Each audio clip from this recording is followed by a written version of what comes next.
I'd like to welcome each of you to our meeting today. It's a pleasure to have you with us, and before we get started, I would ask you if we might bow our heads for a word of prayer, please. Dear God, we thank you for the privilege of serving people, and we ask that you would always help us be reminded that it is a privilege. We ask that all that we do and say today would be according to your will. In your name we pray. Amen. At our last meeting, I do need that. At our last meeting, we introduced those of you that were in the audience. We tried to find out who were the folks who were represented here.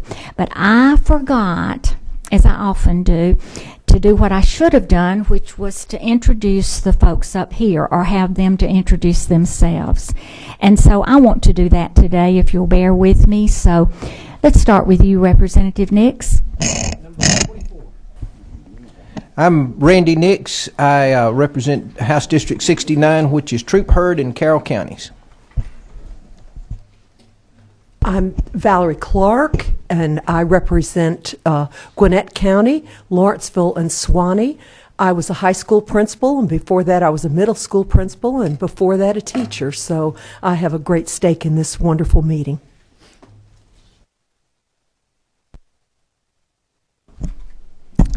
Dan Gassaway, House District 28, which is Banks County, Stevens County, and a portion of Habersham County. My wife has been a public school teacher in the state for about 25 years, and I'm glad to be a member of this committee.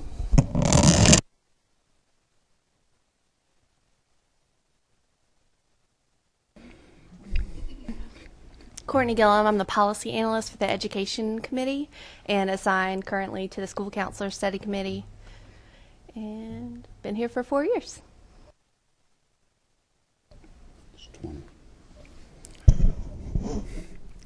I'm Tom Dixon, represent the 6th, not congressional. I want no part of that. The 6th House District, which is parts of Whitfield and Murray County.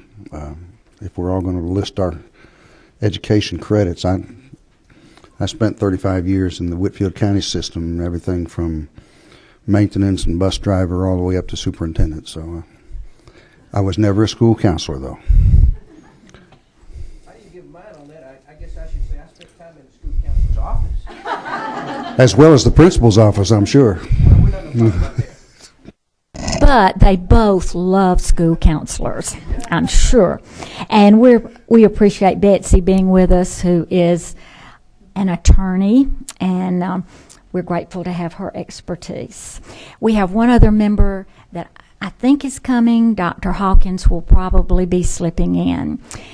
We want to go on and get started, but I would like to remind you, if you'd like to speak toward the end of our meeting and you haven't signed the pad, which is up there on the table, please do so, and we'll give you some time to voice your thoughts toward the end of our meeting.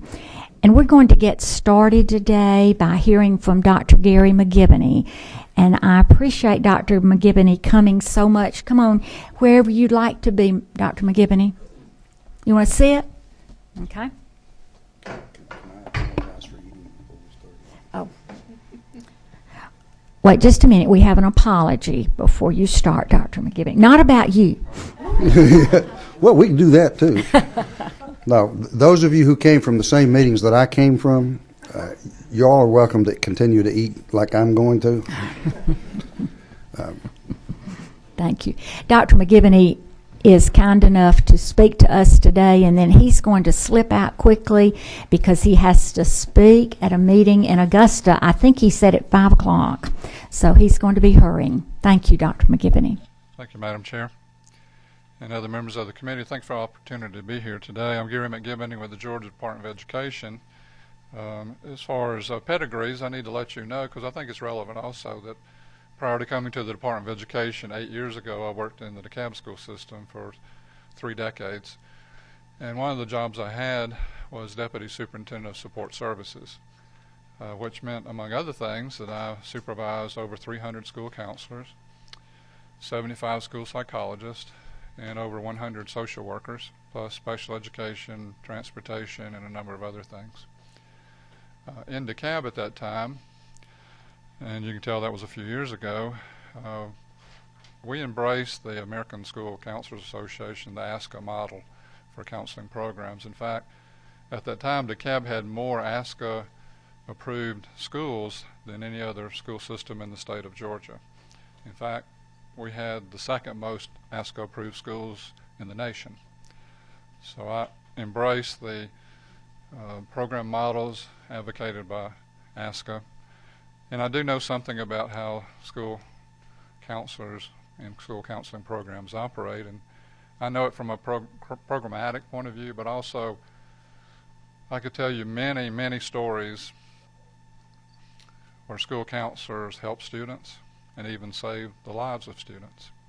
So obviously I'm an advocate for school counselors. But also in that role, I saw how school counselors are team players. They work closely with parents and with teachers and other school counselors and with psychologists and social workers and juvenile court workers and community mental health therapists and a number of other people. They were certainly team players. Which brings me to this point, and with your permission, Madam Chair, I'm going to deviate a little bit from maybe the entire purview of this committee because I think it's important. I've worked with the legislature for a long time, and I've been before many committees and talking about a lot of different things. But after testifying 5 different committees this fall, I put myself in your shoes for a moment, and I thought, if I were a legislator and I heard from all these different individuals, well-educated, talking about essential things, very compelling, each one of them, how as a legislator would I determine the priorities? How would I determine, if I were in your shoes, what takes precedent over other things? So you have competing entities asking for resources, and I thought, if I were a legislator, how would I decide? Because everybody that testifies, everybody that comes to each committee, and I've listened to hundreds of them over the years, and I never really thought about it, what position that puts you in. So, Madam Chair, as I said to you, with your permission, I'd like to go a little bit beyond the scope of the committee, and I say all that to come to a recommendation that I will have at the end of my presentation, and it's only one recommendation. But I would like to divide the presentation into 3 segments. One is to talk about the needs assessment, and also to talk about workforce. And the needs assessment of the workforce is based on research. It's not my opinion, it's based on research, as you will hear and you will see in the handouts that each of those are cited. And then finally I have the one recommendation. The needs assessment, and again this is based on research, and we have the citations in the handout you have, sort of frames what we're up against or what the challenges are. 1 in 5 children birth to 18 has a diagnosable mental health problem. Between 9.5 and 14.2% of children between birth and 5 years old experience significant social emotional problems that negatively impact their functioning, development, and school readiness. Symptoms of depression, anxiety, post-traumatic stress disorder, and other mental health issues can begin to manifest in infancy and toddlerhood. Young children with delays in language expression, receptive language, and social development are more likely to develop chronic behavior problems later. Their behavior becomes their language. The onset of mental health illness problems may occur as early as 7 to 11 years of age. 1 in 10 children has serious mental health problems that are severe enough to impair how they function at home, in the community, or at school. The onset of major mental illness problems may occur as early as 7 to 11 years of age. Roughly half of all long-term mental health problems start by the mid-teens. 14% of children with mental health problems receive mostly D's and F's in schoolwork. 44% of children with mental health problems drop out of high school. Children and adults with mental health issues are significantly more likely to have limited reading proficiency. Children and adults with limited literacy are stigmatized, which complicates their efforts to interact with others and benefit from interventions. I'm bringing literacy into this. I'm bringing language into this because this is not a narrow band of need. A nationally representative sample showed that up to 75% of children with mental health issues had limited literacy skills. An 8-point increase in reading scores in kindergarten and first grade would yield a 23% decreased risk of conduct problems 30 months later. In the course of the school year, many children with mental health problems miss as many as 18 to 22 days of school. 32% of children with military families scored as high risk for mental health problems, 2.5 times higher than the national average. And keep in mind, in Georgia we have 30,000 military-connected students, and that number is growing. 75% to 80% of children in need of mental health services do not receive them. Only 37 to 52% of adolescents and young adults who were hospitalized for a suicide attempt received mental health services in the prior month. Only 29% of children expressing suicide ideation in the prior year received mental health services. Of students receiving outpatient care for mental health problems, 35% received mental health services from the pediatric primary care physician, not a psychiatrist, not a clinical psychologist, but from their pediatrician. Students' unmet mental health needs can be a significant obstacle to student achievement, academic development, social-emotional development, and even compromise school safety. Schools are often one of the first places where mental health issues and crisis needs are recognized and initially addressed. Of school-age children who receive any mental health services, 70% to 80% receive them at school. Mental health indicators that were developed by the National Institute of Mental Health were embedded in the 2014 Georgia Health Survey 2.0. We did that. We added those 11 elements to the survey to determine what the mental health needs were for Georgia students, and we extracted those for 629,000 students who took the survey and had the following findings. The number of students who considered harming themselves more than 5 times, over 32,000 students. The number of students who attempted to harm themselves more than once, almost 25,000 students. The number of students who on more than 5 occasions experienced intense worries or fears that interrupted daily activities, almost 52,000 students. The number of students who on more than 5 occasions experienced drastic changes in behavior or personality, almost 54,000 students. And let me talk about school climate for a moment. A positive school climate has shown in the research to mitigate the negative effects of self-criticism, improve a wide range of emotional and mental health outcomes, increase student self-concept, lower levels of drug use, reduce psychiatric problems among high school students, and increase psychological well-being of students and their ability to cope with stressful situations. And that list could be longer, Madam Chair. We reviewed 401 research studies around the world on school climate, and we found it's universal how important school climate is. It's not just in the South, it's not just the United States, it's universal. An unstable, unhealthy, non-supportive, non-responsive school climate can exacerbate the conditions of students with mental health problems.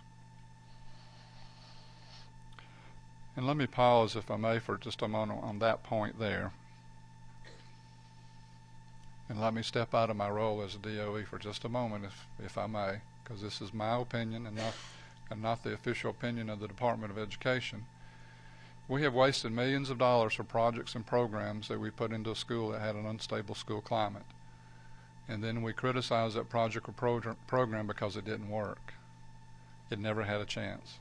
If you have a project or a program and you're going to put it into a school, but the school climate is unstable and unsafe, it's probably not going to work. And if it does, it's only going to be for a short period of time. And I'll give you an example quickly. I know of a school that was very proud of the fact after many years they finally had a mental health therapist from the community assigned to the school. And they had worked on that for a long time.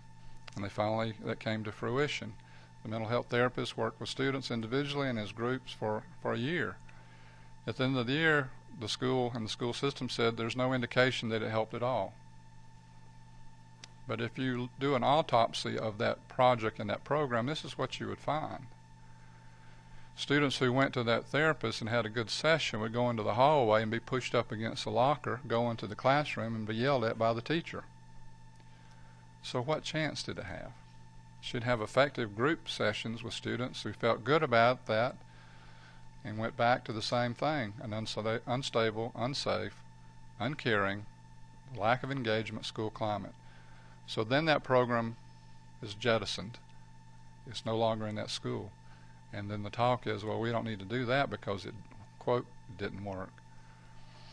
Children with mental health problems need environments that establish safety, stability, and positive and supportive relationships. Children with mental health problems struggle when in a negative, unsafe school climate and are less likely to succeed academically and graduate on time. There exists a preponderance of evidence to support implementation of positive behavioral interventions and supports, PBIS, is a viable model for school-based mental health programs to improve school climate. PBS is a proactive approach to establishing mental health supports and social culture needed for all students to achieve social, emotional, and academic success. And you see what Sagai, who is one of the leading proponents and researchers on school climate around the world, says it is a framework for changing school climate to be more supportive, safe, and secure. And look at this, a positive school climate increases the likelihood that students like ADH students can cope in a school setting. A positive school climate can increase the exposure to and experience with positive interactions for students. And here's a very important point. Self-regulation, the ability to process and control thoughts and feelings and impulses and behaviors in students with mental health issues is enhanced in a positive school climate. Now that's just really some of the brief research, and those are the citations. If you want the citations, I can give those to you, the actual research. So that kind of frames what we're up against. And then the next section is the workforce, what we have available to address those needs. And again, based on research, Georgia has approximately 1,050 psychiatrists, which if you base that on a 2.5 million children ages 0 to 18 basis, that ratio is 1 to 2,380. But many psychiatrists don't work with children under the age of 18. Georgia has approximately 3,200 licensed psychologists. That's a ratio of 1 to 781, but many of them do not work with children. Georgia has approximately 3,704 mental health counselors, a ratio of 1 to 675, but again, many of them do not work with children. Georgia has approximately 3,400 school counselors, a ratio of 1 to 500. Based on a school population of 1.7 million students, the recommendation is 1.1 to 450. To put that in realistic terms, Georgia would need to hire 400 more counselors to meet that ratio. Georgia has approximately 750 school psychologists, or a ratio of 1 to 2,475. The recommendation from the professional association is 1 to 1,000. So we would need to hire 950 more school psychologists to meet that ratio. Georgia has approximately 620 social workers. The ratio of 1 to 2,742. The recommendation from the national organization is 1 to 250. We would need thousands of more social workers to meet that ratio. Georgia has approximately 1,555 licensed school nurses. That's a ratio of 1 to 1,093. The recommendation is 1 to 750. We'd need to hire 700 more school nurses to meet that ratio. I also found in that research, ladies and gentlemen, school nurses report that they spend 32% of their time providing mental health services. The number of students in professional, community, and school counseling graduate program has declined from 4.35 per 100,000 citizens to 3.78. The number of students in psychiatry's training program has declined from 1.35 per 100,000 citizens to 1.18. The number of students in clinical psychology graduate programs has declined from 1.02 per 100,000 to 0.70.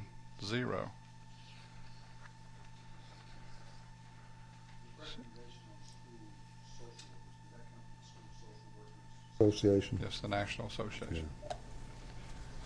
So having framed the width and breadth of the needs that we have, combined to the resource and the workforce needs that we have. I have one recommendation. There is a catch, though. The one recommendation has 17 elements to it. I didn't think Tom would look at 17 recommendations, so I thought I'd have one recommendation with 17 elements to it. So here's the recommendation. Based on the 4 pillars of early language and social development, access to services, and there are really 6 components to access, but I won't go into that today, positive learning climate, and professional training and effectiveness, we're recommending that Georgia develop a children's mental health state strategy plan to provide comprehensive, accessible, and coordinated mental health prevention, early and timely interventions, and appropriate treatment services for children from birth to age 18 with the following elements. Annual recommendations from Advisory Committee for the State Budget for the children's access to mental health prevention, early intervention, and timely interventions, and treatments across state agencies based on assessment of mental health services and resources and needed resources, including plans to integrate local, state, and federal funding sources.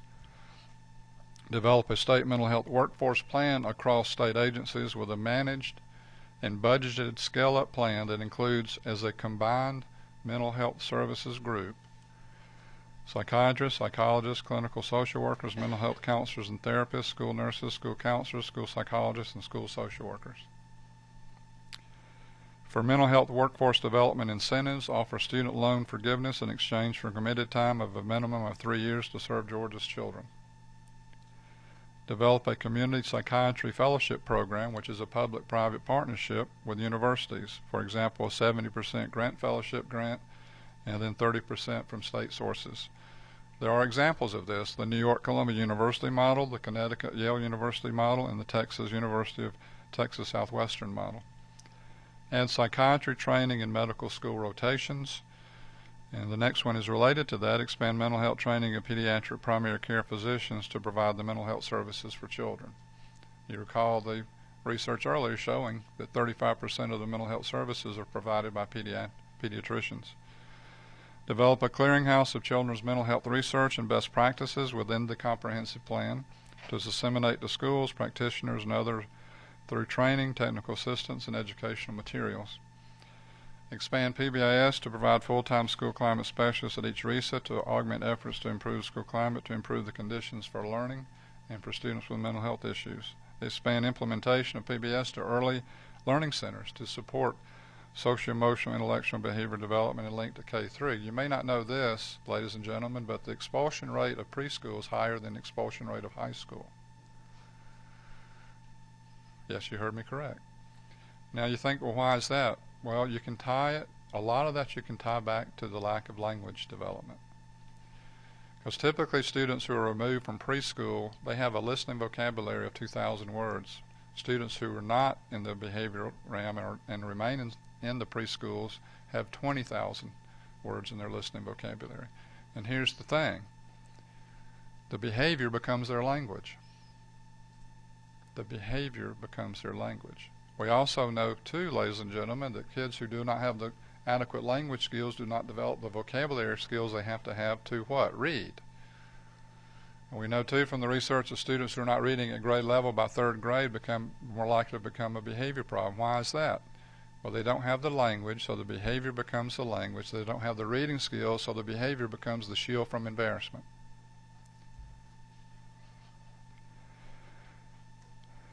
Expand language nutrition awareness and training to parents, guardians, schools, nurses, school nurses, caregivers, early learning centers, and kindergarten teachers. Create grants to expand social and emotional learning training in more school systems and include pre-K. We have 19 school systems that have teachers being trained in social emotional learning, and the teacher feedback is very positive. It personalizes the relationship between the teacher and the student, and that promotes engagement, and that's a part of the positive feeling students have about school. Utilize statewide literacy plan using the Get Georgia Reading Campaign Common Agenda and operational pillars as found in the Georgia Department of Education Literacy Plan and the Governor's Office of Student Achievements Literacy Plan, and engage local communities in implementing reading engaged communities. Let me tell you one quick story about Baker County. They were concerned about the suspensions and expulsions at elementary, middle, and high school. Guess what their two-pronged plan is to reduce discipline problems? Number one, increase reading. That's their discipline plan, is to increase the number of students reading. And the framework for doing that, helping to do that, is PBS, to create a positive climate. Because here's the thing about school climate, ladies and gentlemen, is this. School climate is just the beginning. That's not the end game. However, if you can improve school climate, then learning can take place. All those other things that need to take place can then happen. Creating a positive school climate is just the beginning. That's not the end. It's just the beginning. Support the development of a state sustainability plan for Project Aware. Project Aware is a federally funded project we have at the Department of Education that provides mental health first aid training and coordination of mental health services in the community for our students, and also expand that training to more teachers and administrators.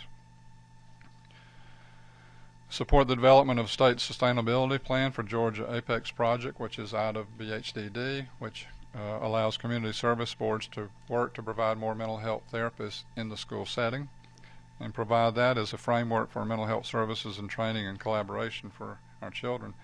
Create grants for schools to expand and augment substance abuse and use education. At one time, with Title IV from the federal government, Safe and Drug-Free Schools, Georgia received $6 million.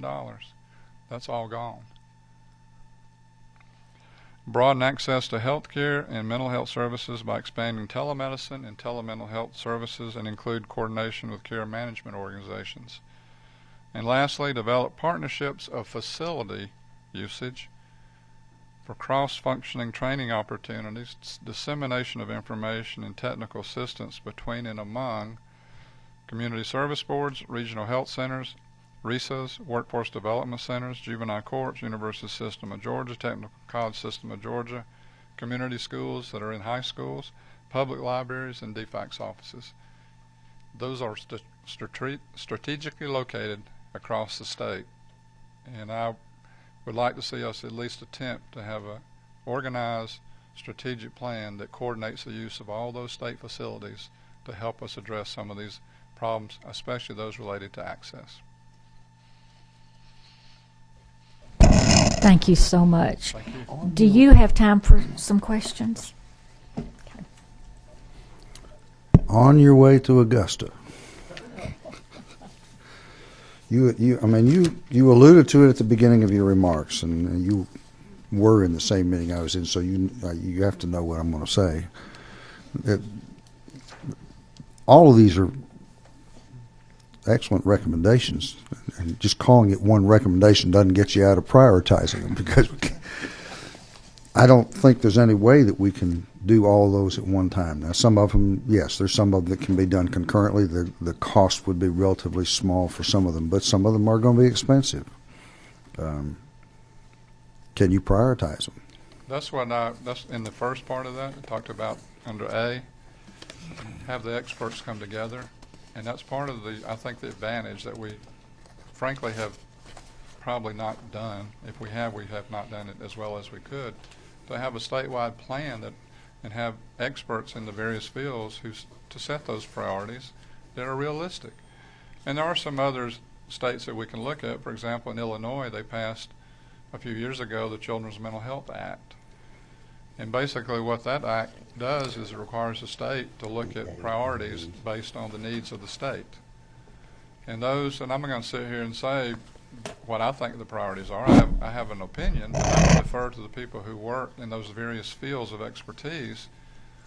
The other thing, representatives, is that this would encourage us to all work together and not come to folks like you separately, and I say that with all due respect, I hope you understand that, with separate recommendations. They're good recommendations, they're relevant recommendations, they're needed recommendations, but how do they fit into a larger plan? And coalescing the resources that we have not, the lack of doing that, we haven't been able to identify the resources that we could generate by having the collective plan. For example, if you go to some the private sector to grants available from the private sector, they're looking for collaboration. If we go to them individually, they just don't have as much interest as if we went to them as a state entity. With all these elements working together, I think it would free up some private funds available for Georgia. And also at the federal level, they're looking for collaboration across disciplines and across state agencies. Agencies that are hard to get to work together, though. I mean, we've seen that in the last couple of legislative sessions. Is one of those groups, counselors or therapists or social workers, would come with an idea that really applies to every one of them, but they don't want the changes made for everybody. They just want it for theirs, and then the others can come and get their changes made. I understand, and that's why I asked the chair for permission to go down this path, because I know it's not an easy path to go down. And can we appoint him to head that up? I think we could.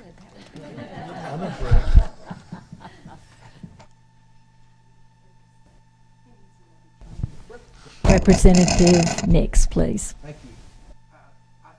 This is very good, and a couple of questions. One, you mentioned Illinois, I think, but is there a model where a state through the education system has taken this on and shown the ability to pull these resources together? Not through the education system. The Illinois Act, it spells out some elements that I've talked about in the one recommendation, but what they have found is that going through that process of identifying and prioritizing as a state those elements that existed and those elements that could work together, and by pooling some resources they were able to generate resources. They found just the requirement of doing that brought a lot of agencies together, brought in the private sector, and it had a lot of benefits far beyond what they really expected from just that act, Mm-hmm. the Children's Mental Health Act. But as far as an education agency leading that, I don't know of any state that has the education agency leading that. Okay, and to follow up on that, the couple of things that you kept coming back to, which very big interest of mine, PBIS and Get Georgia Reading by third grade. It seems as though, and this goes back to Tom's question there, that those, if we were going to choose a focus without going through all the other, those are the things that we need to really be focused on. And I've introduced Ariane Weldon a number of times to present her program to talk about Get Georgia Reading. That seems to be the foundation point, that if you couldn't do all the others, if we focused on that, a lot of ills would be cured along the way if we could get down to that thing. Because the problem we have, and it's been alluded to, is we all work in silos. We've got to somehow get our arms around it all at one place, and that's one of the reasons I like the Get Georgia Reading program. It seems as though we're really reaching around more than we have in other areas. Is that kind of borne out by what you said? Yeah, so the recommendation number one, those 4 pillars are part of the Get Georgia Reading campaign. Yes. 4 pillars. In fact, some communities are using those 4 pillars to assess what they need to do, not just about reading, but about things like language, vocabulary development, mental health issues. They're using those 4 pillars as the foundation. You have to build from something. And you're right, that's a good foundation from which to build. But as you're building from the foundation, then you can identify resources to strengthen that foundation and identify what the resources are and the needs are and match those. Okay. Based on limited resources. Yeah. Okay. Thank you. Representative Clark. Right along with Chairman Nix. I am so interested, you know that, in your PBIS program, because I'm convinced that the culture of the school helps learning. And the second thing also, as Representative Nix said, increasing reading skills. I would like to see us look at reading recovery. And it's a program that with third grade students, if they cannot read or are poor readers, this increases their reading ability and they are caught up. It's a very expensive program, but I know Mountain Park Elementary School teachers have worked with this, and they've taken the best parts of this program, and they have created a free program that is very close to this. So I would love to work with you on this, because this is the answer, Representative Nix. You hit it. It's that school climate where kids want to learn. If they come to school and they don't want to learn, we're in trouble right off the bat. And this increases their ability to want to learn and then to teach them how to read. And I will Thank say this, you. if I may, that the school counselor plays such an important role in the school climate. And if they have good leadership in the building, and they're allowed to play an active role in the development of the school climate, the school counselor is essential for that. I have a guest from my community. I wonder if you would introduce yourself. You have a lot of you have given me an email with a lot of information about education. If you would just stand up and introduce yourself. My name is Gary Patterson. If I don't sound like I'm from the local area, it's because I moved here from Washington State. I haven't learned to speak your language yet. And interestingly, Mr. Patterson from the community is so interested in this that he has come here today. So thank you, Dr. McGivney. Thank you, Mr. Patterson. Thank you so much, Dr. McGivney. And my question to you, you answered. I was going to ask you if counselors played a role in school climate, or to what extent they did. A very critical role. Thank you so much, and we appreciate your expertise, and have safe travels to, wait just a minute. Question of Dr. McGivney, and you don't even need to sit down. You can be on your way out the door. When this PBIS is put into a school, does the school counselor is the school counselor mainly responsible for instituting this program? No, it's a school-wide. Okay. It's a framework for Okay. improving the climate of the school, but every member of the school staff is involved in the development of the plan for that particular school. It's not something off the shelf. It's a framework for improving the climate of the school, but every person in the building has input on what it's going to take to improve the climate of that school. It's very individualized to that school. And depending on the school, many times the school counselor plays a critical role, if not a leading role, in making sure that PBS is implemented with fidelity. Because it's like anything, if it's not implemented True. correctly and it continues to be implemented with fidelity, it'll have limited benefit. Thank you so much. Safe trip. Thank you. Thank you so much, and safe travels. We appreciate your being with us.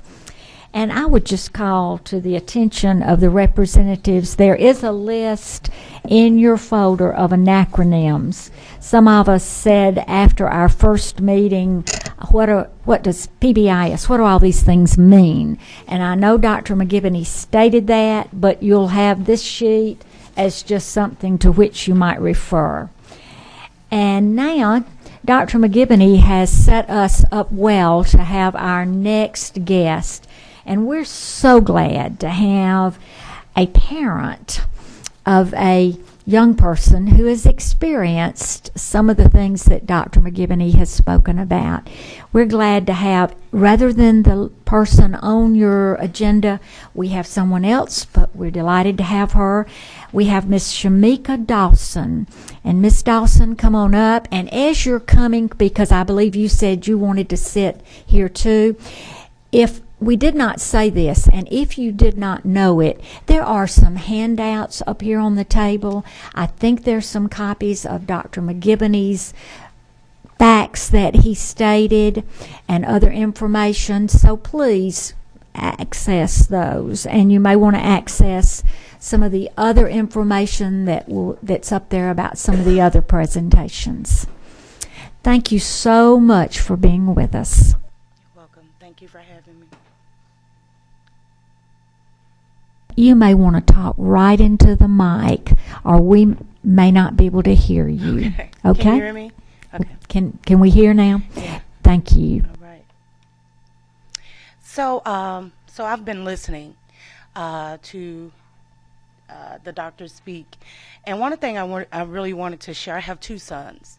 I have a 16-year-old, and when he was talking about mental health, that really stood out to me because he does struggle a lot with his mental health issues. I also have a 18-year-old who has recently dropped out of school. He's dropped out of school because he has a lot of struggle as far as his mental health is concerned. And what I found that as a parent in the school system, there was lack of support there for us. Yeah, in reaching out, I would have to use some outside help as far as my 18-year-old is concerned, as far as taking him to 10 Park Place here, which I felt like was kind of crazy because even though he's 18, he was still in school. The 16-year-old that deals with the mental health issues, there are lack of resources as well as far as what can help him. And then on top of that, how he feels with talking about what his mental health issue is inside of the school, because it just seems that the counselors are just not really concerned with what his struggles are. And so as a parent, I would love to see more mental health in the school, or just here in the state of Georgia for our children, because they do have a lot of struggles. You have children coming from different environments, different family backgrounds, and sometimes that limits the children for having even the energy to even want to go to school and want to learn, or even want to pick a book up and read. So when he was talking about the climate of that school, it's very important for the climate of that school to be in place in every area of that school, from the attendance office to the reception. Everybody needs to play a part in that, because as you can see, we are losing our children. We are losing our children. I also am a parent leader with Morehouse School of Medicine. So I facilitate a class at Atlanta Tech of mothers from the age of 16 to about 21. These are also mothers who have dropped out of high school, which they're trying to get their GED, but they are mothers. And so we teach a program, and it's called SSC, Smart and Secure Children, from 0 to 5 years old. And it's getting them ready for preschool, getting them ready and motivating the parents to have that one-on-one, to be able to train and teach their children what they need to have when they do infiltrate the school system. So I just want to share that this is key, this mental health piece. We struggle to find that help. And if we could get in the school, that's all the more better. The children can have that. So I wanted to share that. I would say your children are very fortunate to have you as their mother and their advocate. And we know that many of our children don't have you as an advocate or a mother like you. So thank you. I wonder if there are any questions anybody would like to ask Ms. Dawson. We appreciate so much your being with us. Thank you, and we wish you well, and we hope that you'll be seeing some changes. Yes, ma'am. Thank you. Thank you very much. And now we're fortunate to have Gail Smith with us. And Gail, I'm going to let you introduce yourself and your background and the organization you represent. Gail, do you have handouts, copies of any handouts down here if anybody would like them? Yes. I know we have a copy, but there are others down there. Okay, thank you. Let me get my slideshow ready and then I'll start. Madam Chair and Committee, thank you so much for this opportunity to present to you today. I am a past president, and presently I'm the Advocacy Chair for Georgia School Counselor Association. I am a 36-year veteran educator. I spent 18 years in a dropout prevention program in a large district here in the metro area. And presently, I've served the last 10 years as supervisor of school counseling in the same district. But I'm here today, I want to be clear that I'm representing Georgia School Counselor Association. I want to talk to you about three things. I want to clarify for you what a comprehensive school counseling program is. I also want to talk to you about the importance of pre-service and professional learning for our school counselors. And then our last topic is about certification waiver implications. And first of all, before I start, I know Dr. McGibney has left, but I appreciate the depth and scope of his research. That's the information I'm going to be able to take back to my district to talk about school climate and mental health access. I know he has a background in student support. It's broad, it's wide, but I also appreciate his willingness to combine that and make a plan or recommend a plan for the state to address the mental health issues of our students in our schools. We're seeing an increasing number, and we are frustrated, and we are at our wits' end with what to do and how to respond to these students and how to care for them and provide a safe environment for them and other students and teach them. And often those things don't go together.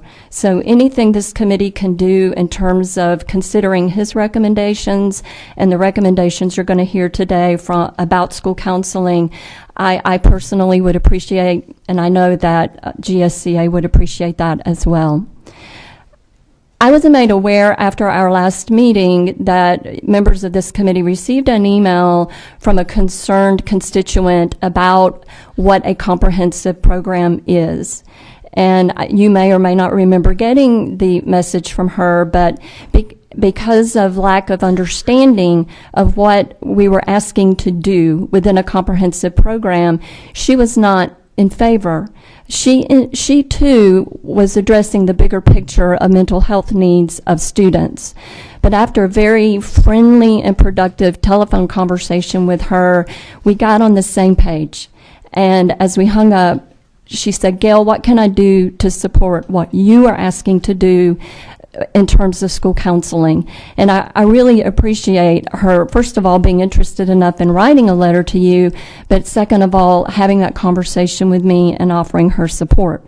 But it led me to believe that there might be some misunderstanding what we are at GSCA is asking to do in terms of implementing a comprehensive program. So I want to revisit that definition for you, and hopefully if you need some clarification on it when we leave today, you'll know, because we eat, drink, breathe, and sleep this model, and it's what we talk about every day, but you may not be familiar with this language. So a comprehensive school counseling program is really one that, as Dr. McGibney mentioned earlier, was developed by the American School Counselor Association back on or about 2002. It is standards-based. And what folks don't understand is that school counselors teach. We have standards, we have lesson plans, and we teach. Just like the teachers in our building teach, but what we teach is different. So we have a different set of standards. Some of our standards align with whatever set of standards we're using nationally, Common Core, Georgia Performance, whatever standards. We crosswalk those with those teaching standards to try to make what we're teaching relevant to our kids and support what's happening in the classroom. So this program is standards-based, and it also is data-driven. And for our new counselors, those who've graduated from graduate programs within the last 10 to 15 years, they've learned how to use data in their school counseling programs. And that is new from the training I received back in the day. Don't do the math. I started working when I was 3, but it's very different training for our school counselors today. What they're trained to do is look at their school's data, and that's reading, language arts, math, that's discipline, attendance, and figure out where they can plug in as school counselors. So they work to identify critical areas of need, and they develop interventions that they are uniquely qualified to deliver, and they provide those supports and services to students and staff. And then on the other end, because the data-driven part is two-pronged, they're also measuring their effectiveness. So no longer are school counselors walking into a classroom, teaching a fun lesson, and walking away saying, "Wow, that was fun, and I think our kids learned a lot." They're pre-posting their kids, just like our teachers do. We're looking to see that our students have learned what we went into the classroom to teach them. So we're using the data, our school's data, to drive our program, and we're assessing our effectiveness. And when we're not effective, when we do something that is a crash and burn, we reevaluate, we decide how to rework the lesson or rework the intervention, and we try again. Another component of a comprehensive program, and this is what makes it comprehensive, is that it addresses the academic, career, and social emotional development of students. So if you walk into a school and the counselors are just working on the academic end, there's not a comprehensive program there.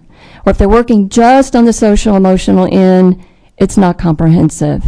They're addressing all three domains. And then we have, this is a teaching model. We deliver our standards via classroom lessons, and that's where we push into a classroom. We go into a teacher's classroom and teach whatever lesson we're there to teach, or we pull out when we run small groups, and this is done for kids who need more. And then we also deliver our program through individual consultation. And school counselors will always work with students individually. The focus on a comprehensive program is prevention and skills building. So at early ages especially, we're teaching kids how to work in groups, how to get along, how to take turns, how to solve problems, how to think analytically, how to stay organized. We're teaching them what industry calls soft skills and hoping that they can transfer out that through their lifespan and use those skills through middle and high school. But we focus on keeping them out of trouble.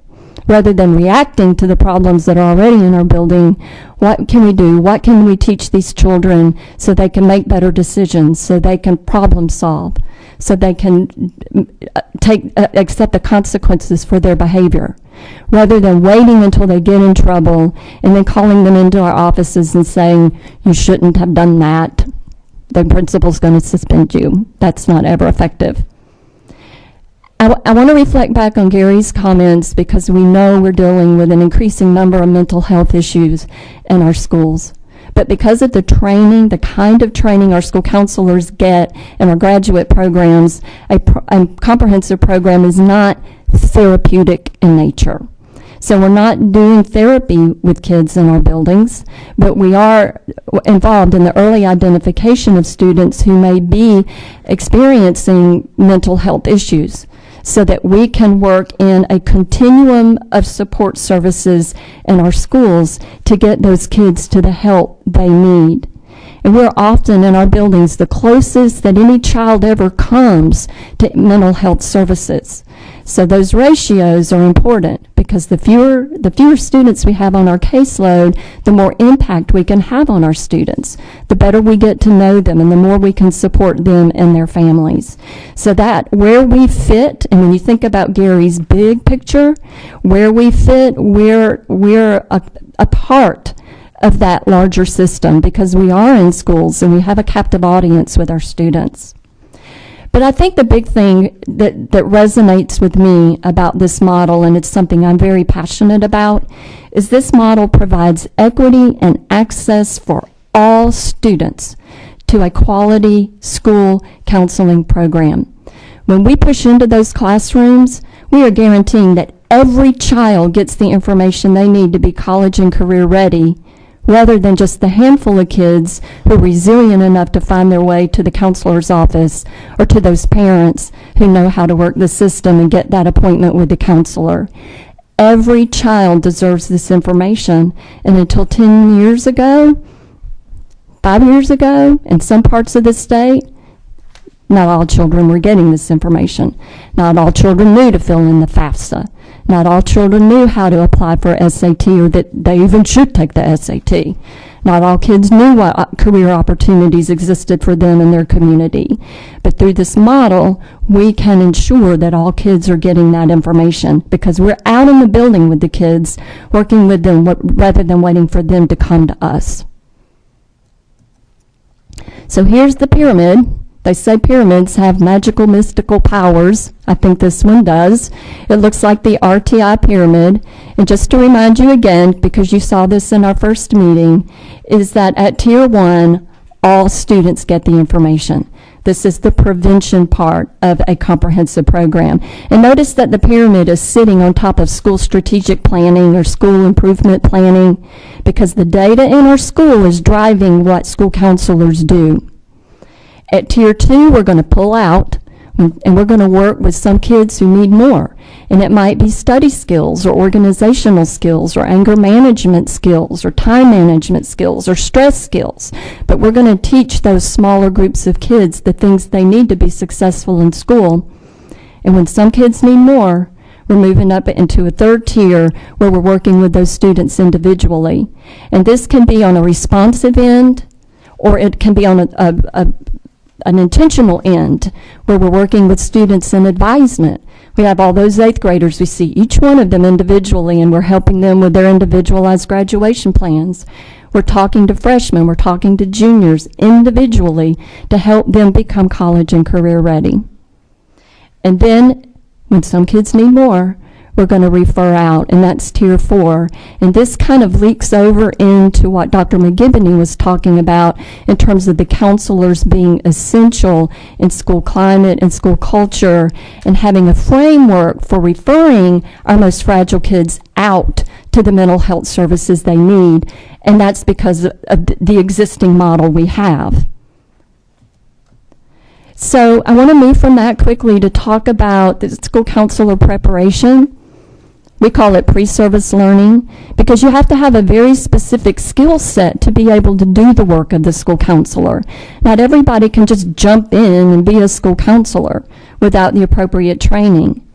And just in a nutshell, to be a school counselor in Georgia, you have to have a master's degree in school counseling or related fields, and you also have to pass the GACE.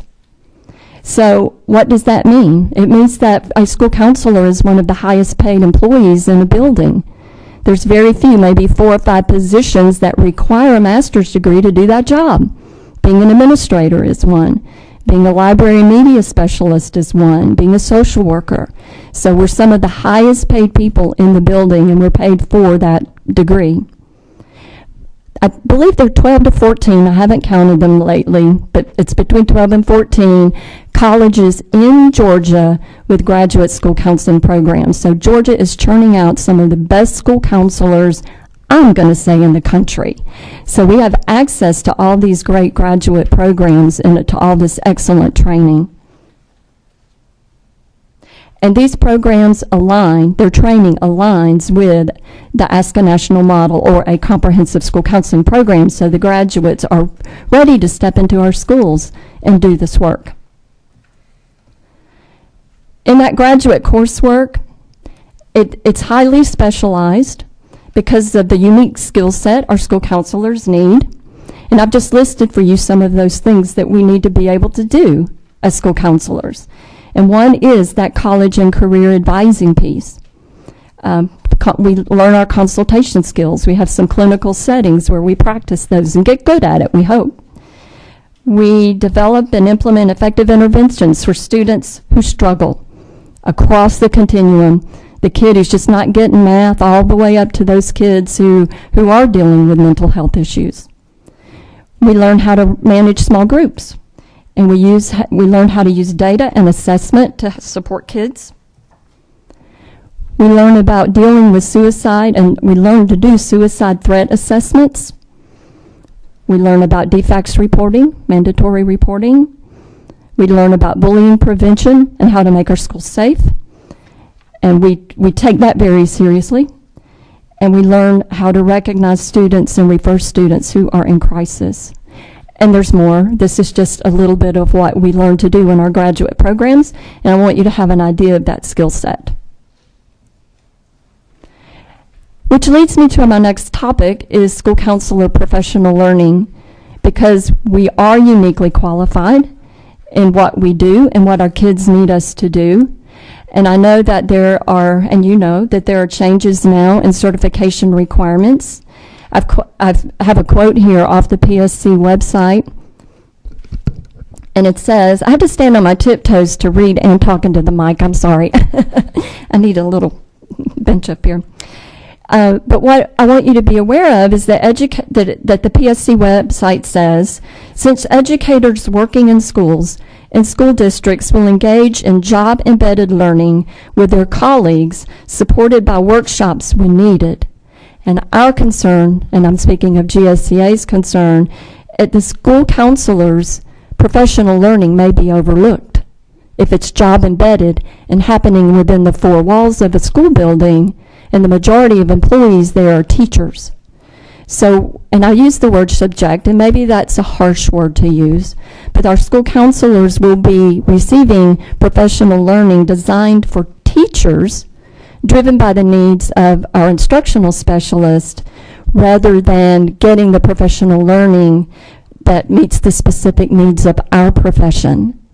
And I'm making a recommendation to the committee. I don't know how much power influence you have over decision making about professional learning, but school counselors, as well as other student support groups, and it's many of the people Dr. McGivney listed in his recommendation, the school social workers, the psychologists, and those support folks, that we somehow figure out a way to ensure that these splinter groups, these specialty groups, get the professional learning we need to be effective in our roles, rather than getting what teachers need and nothing else.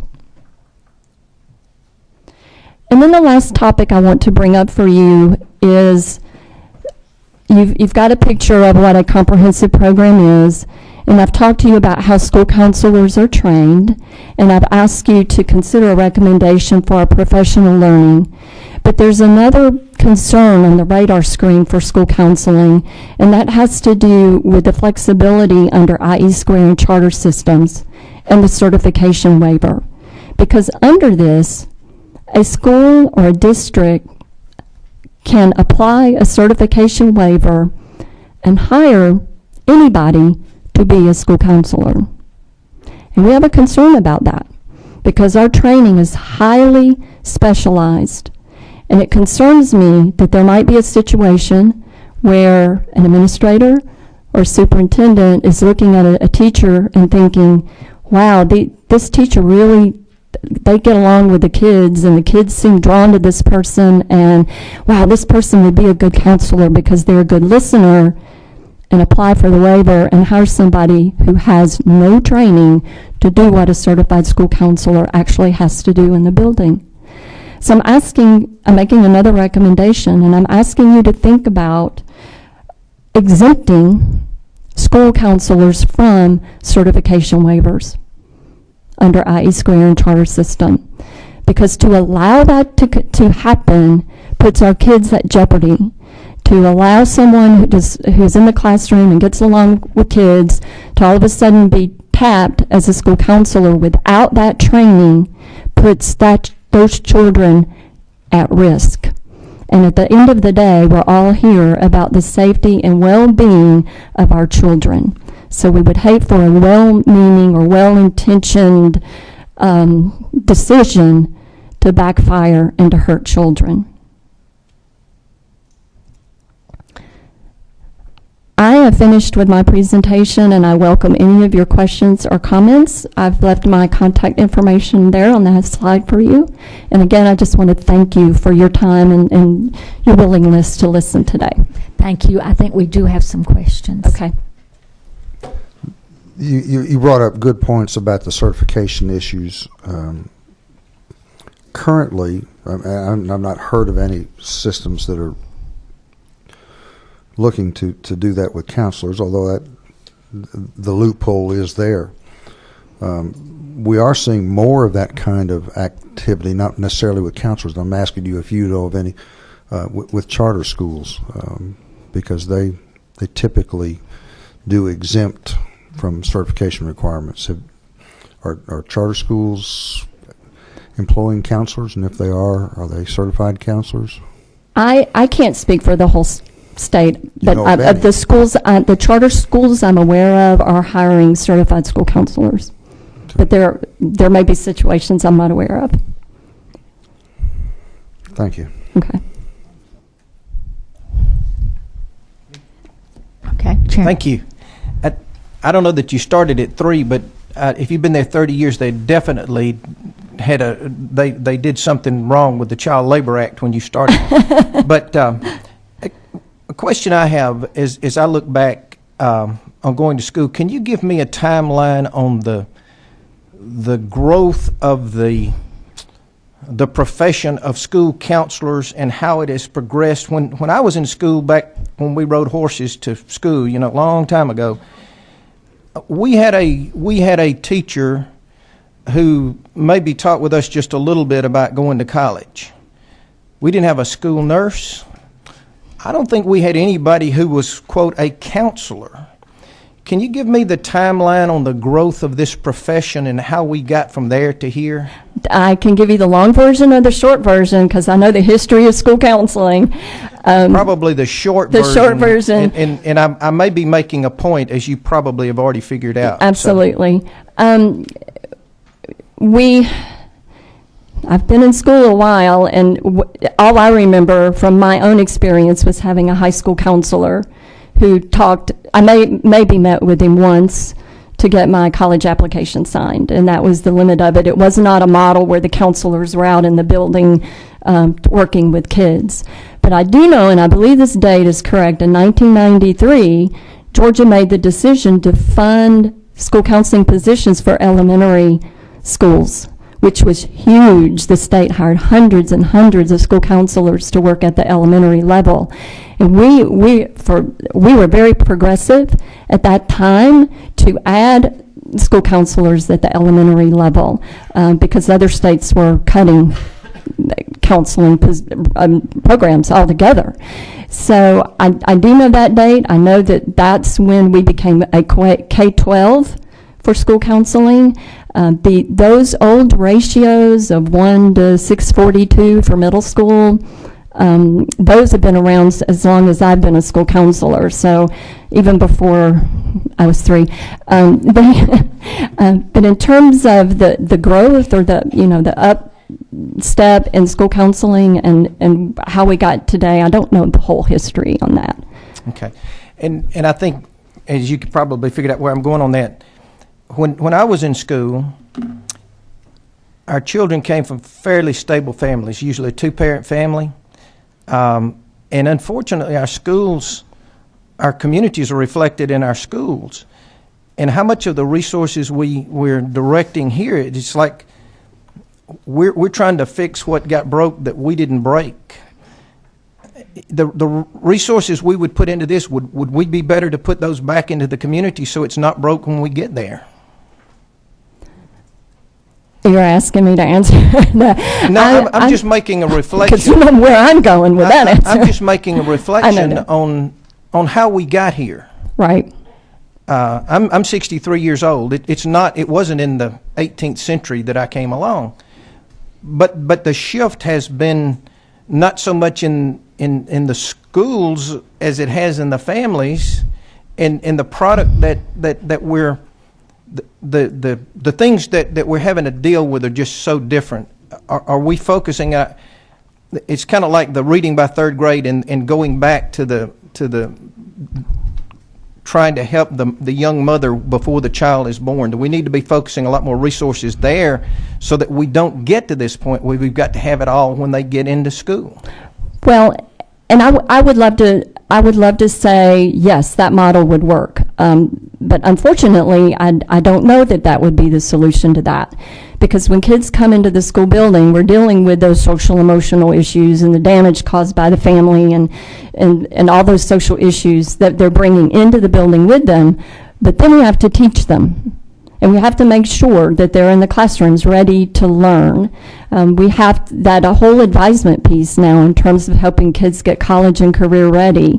When you have a caseload of 500 or 1,200, and I know there's some middle school counselors split between 2 schools and working with 1,200 kids, we can't do that individual work we need to do with them in helping them get college and career ready.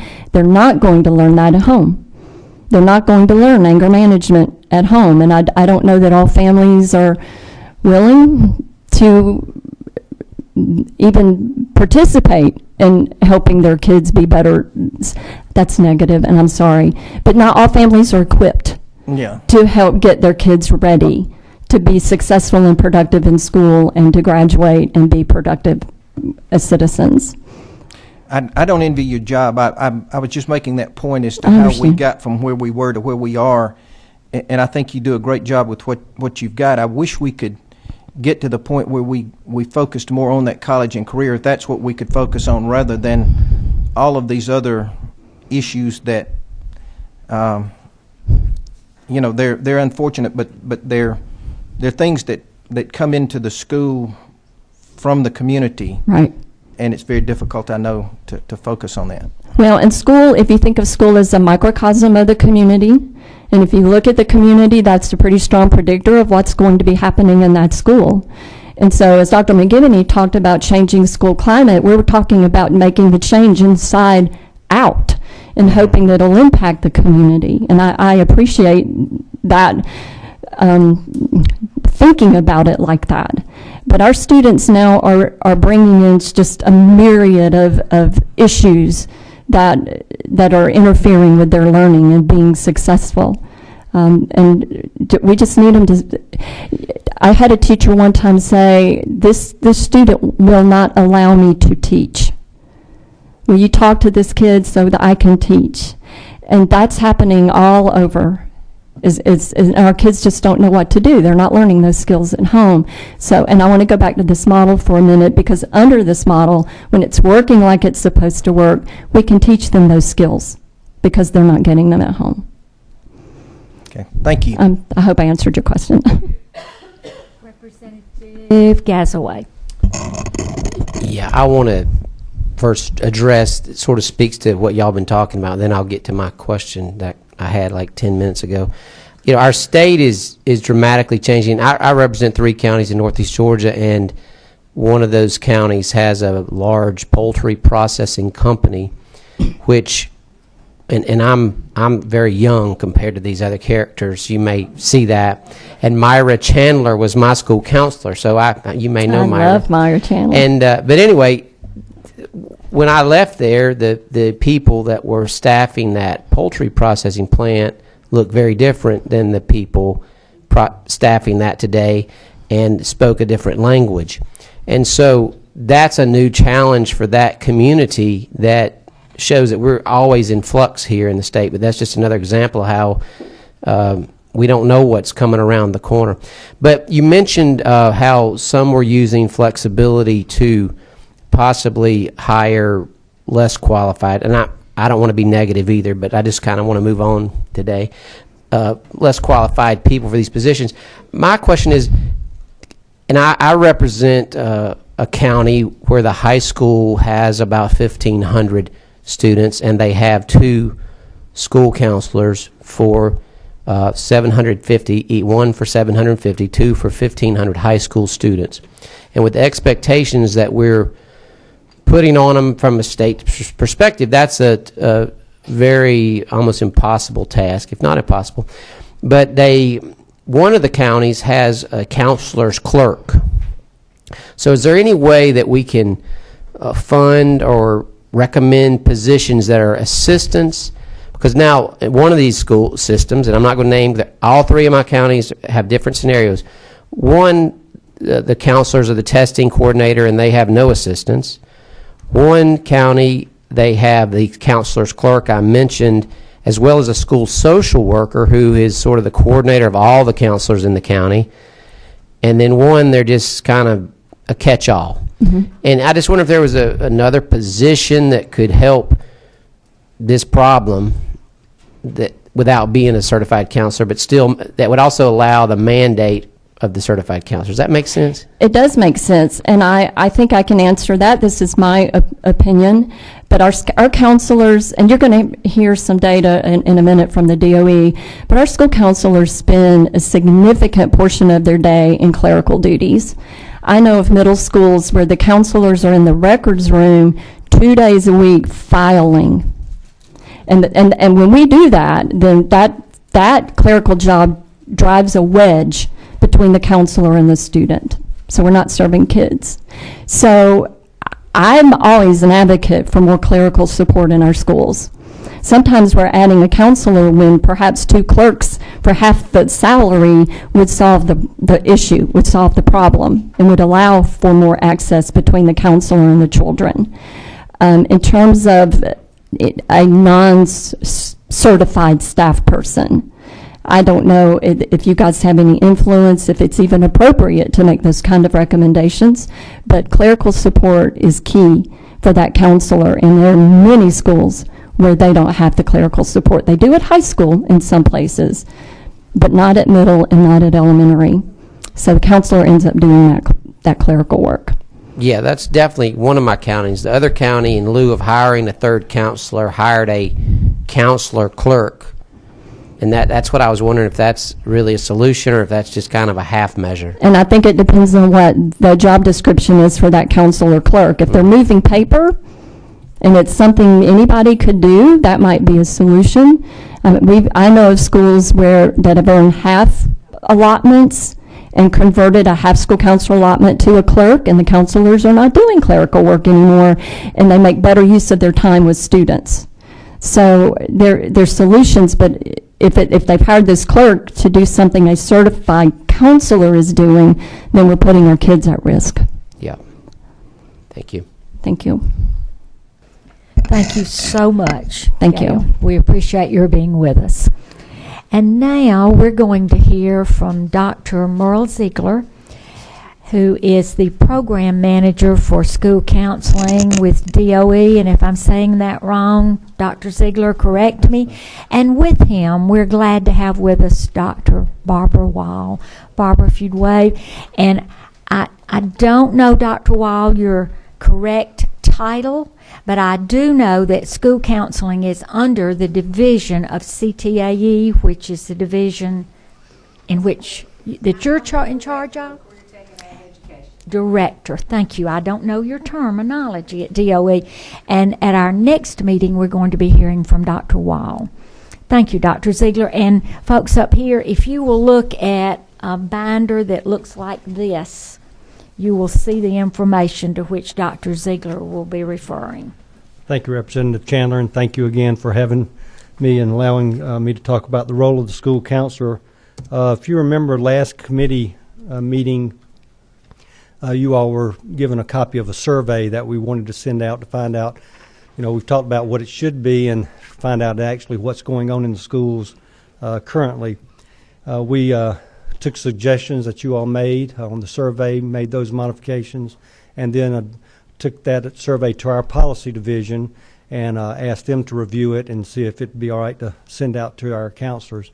We made their suggested changes as well, and that survey went out just a little while ago. In that packet that Representative Chandler referred to, you've got a copy of the actual survey itself, the survey results with comments that were made, a couple of other items in there that kind of explained, for example, when we get to the geographical regions, how those were outlined, and then some terminology that about use of time as well. There were 1,354 participants in the survey. Based on the March count, we had about 3,692 counselors in the state. As you see, what are the respondents? 546 counselors at the elementary level, 302 middle school counselors responded, 443 high school counselors, 43 multiple level counselors. They may work at like a K-8 school, and then 19 others. Those were typically like a counselor coordinator. So pretty good representation from the 3 levels of elementary, middle, and high. The geographical location, you can see it's fairly well spread out. Obviously in the metro area there were a much larger number of participants, but that's where the bulk of the population is as well. And then looking at the type of setting the school was located in, you can see the 240 urban, 492 rural, and 622 suburban. I'm just kind of going through this fairly briefly because it's pretty much self-explanatory.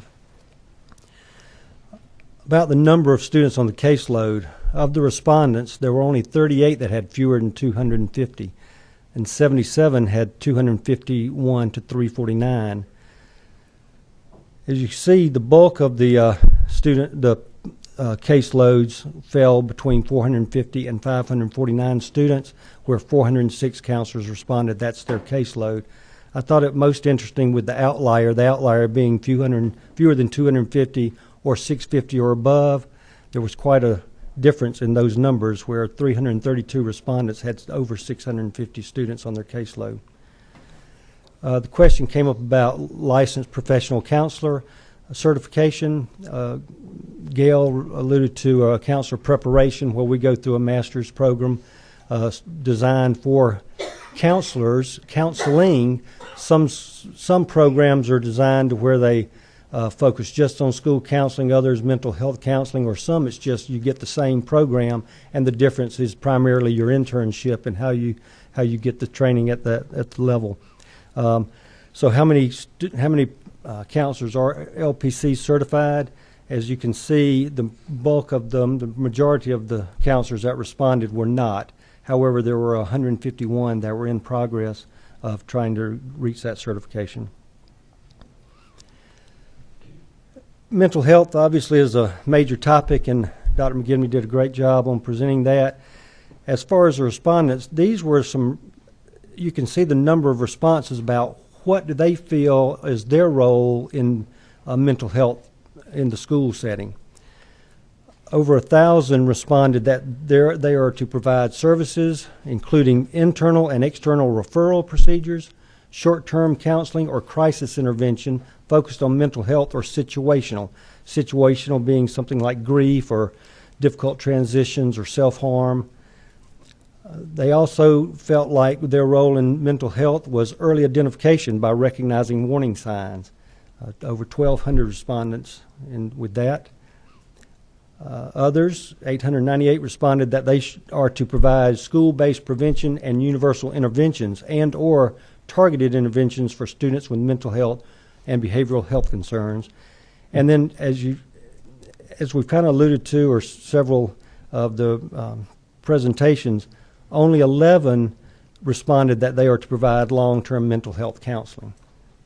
So as you see, while we're trained and have the skills to provide counseling, long-term mental health therapy is probably not something that would be done in the school by a school counselor. What is their role? Now, take into consideration, these are the top 5. There were other responses, but these received the most responses.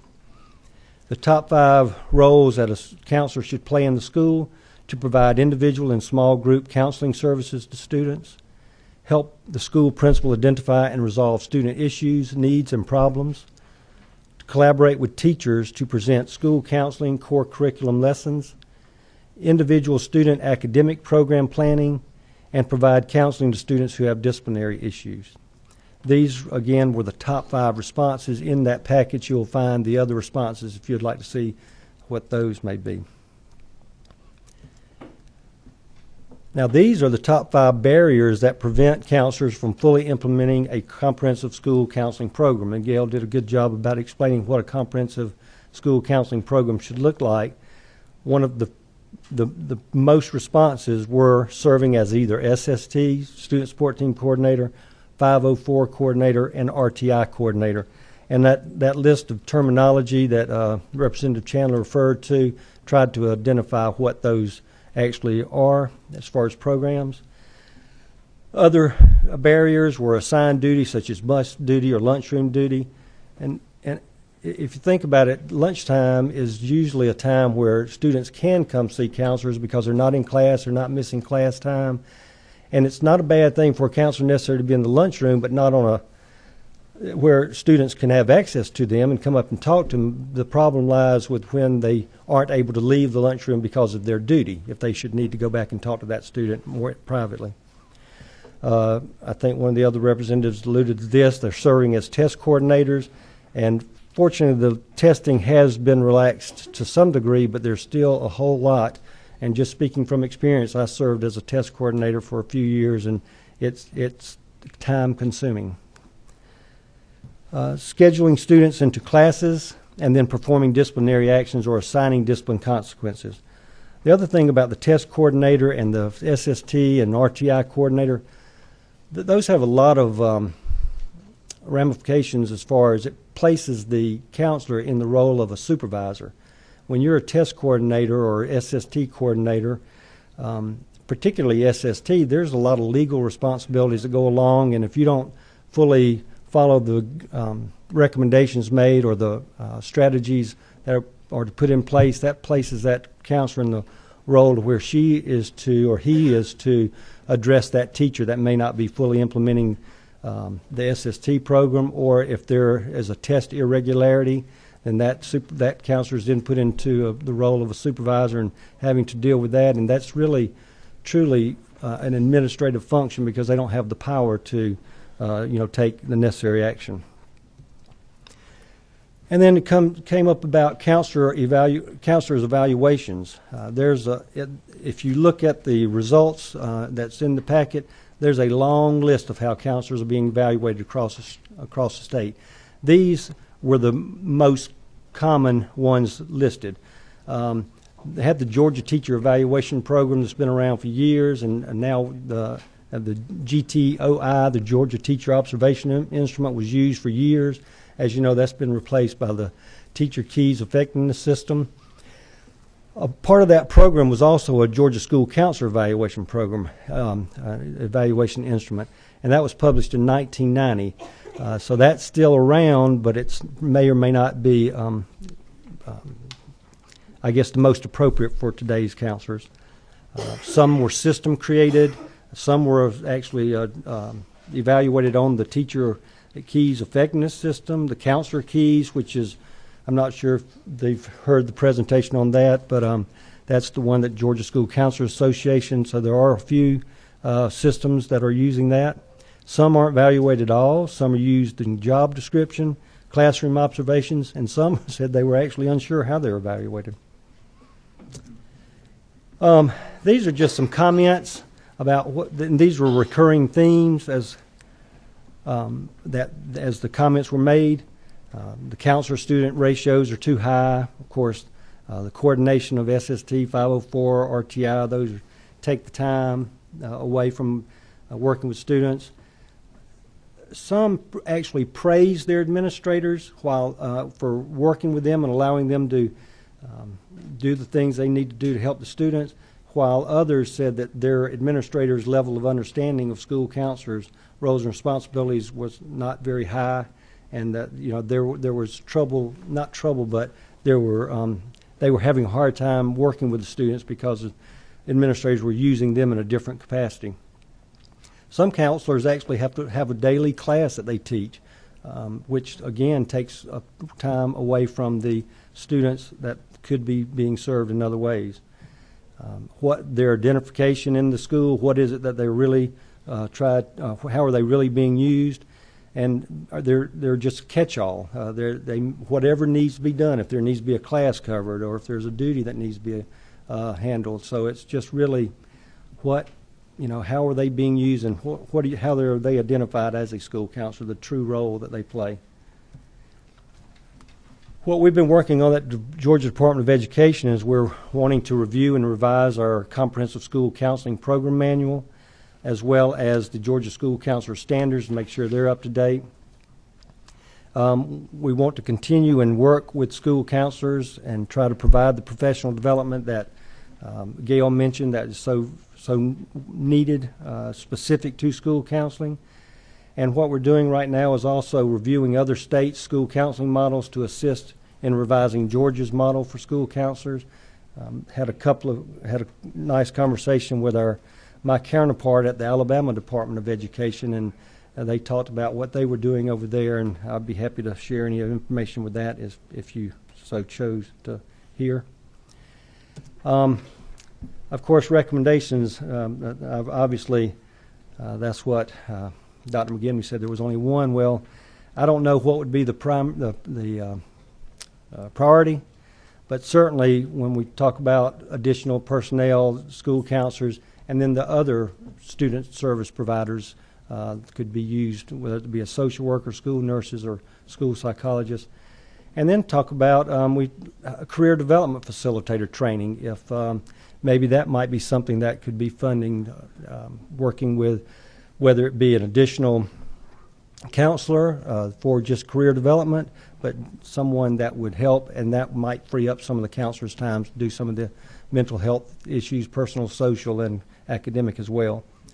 And then you all passed a resolution a few years back, and just try to strengthen that with the funding that to allow for that ratio to go, for 1 to 450. And I think that's it. If you have any questions, I didn't tell you, but I had 32 years in the public schools as a special education teacher, high school counselor, and I'm a recovering middle school principal. So, if you have any questions, You do have some questions. Chairman Nix. Yes, thank you. I want you to go back to the slide where you talk about the LPC certification. yes, sir. Explain that to me. Now, when we say that only 192 are certified, I was understanding Ms. Smith to talk about that as being that you had to have the master's and everything. What is this LPC certification? That's a different. The certification that we hold that is through the Georgia Professional Standards. It's like a teacher certification. This is something different. It's licensed professional counselor. More often than not, those counselors working in the mental health field and mental health agencies, those would hold that that type of certification. But however, we have 192 in Georgia, as well as another 151 working toward that certification, to where they're actually school counselors, but they also hold their license to go out and, like, individual, if they want to go out and hang a shingle and be a counselor on the public setting. But all of them have to have the master's degree that she talked about to hold the position. And more often than not, Okay. the program preparation is very similar. Again, as I stated, it's the internship that they go through and the tests that they take as well. Okay. One other question, too, and this goes back to what you had on next to the last slide there. Do we have other states who have a really great model for how they do it that we might be able to get some information from? There are a couple of states that we've been looking at. Alabama was one, Arizona was one, and South Carolina as well. But there are others that we really have just started this process, and to where we're looking at those states and what they're doing, and try to take the best of the best and see what we can do in Georgia. Well, Alabama's where I came from. They didn't have any. Well, it's a brand new initiative, actually. They've just hired someone to take on school counselors, and they're doing some good things. I think I would like to improve what they're doing. But I asked the question of their coordinator for counselors at the state level, and they're totally state funding a career development facilitator that will go in and to work in the schools. It's not a grant; it's actually state funded. Right now, there's 79. They're working on more, but it's through the National Career Development Association, and it's an intense training that they're going through. And those people would be working specifically with the career, college and career. They would not be doing kind of the social work They would aspect. kind of take that piece away from the counselors and work just in the career area. Okay, that's good Well, to know. assist That's with the something. counselor, That's a that's discussion that the chair lady and I had earlier. So thank you. Yes. Thank you. And Representative Gazaway.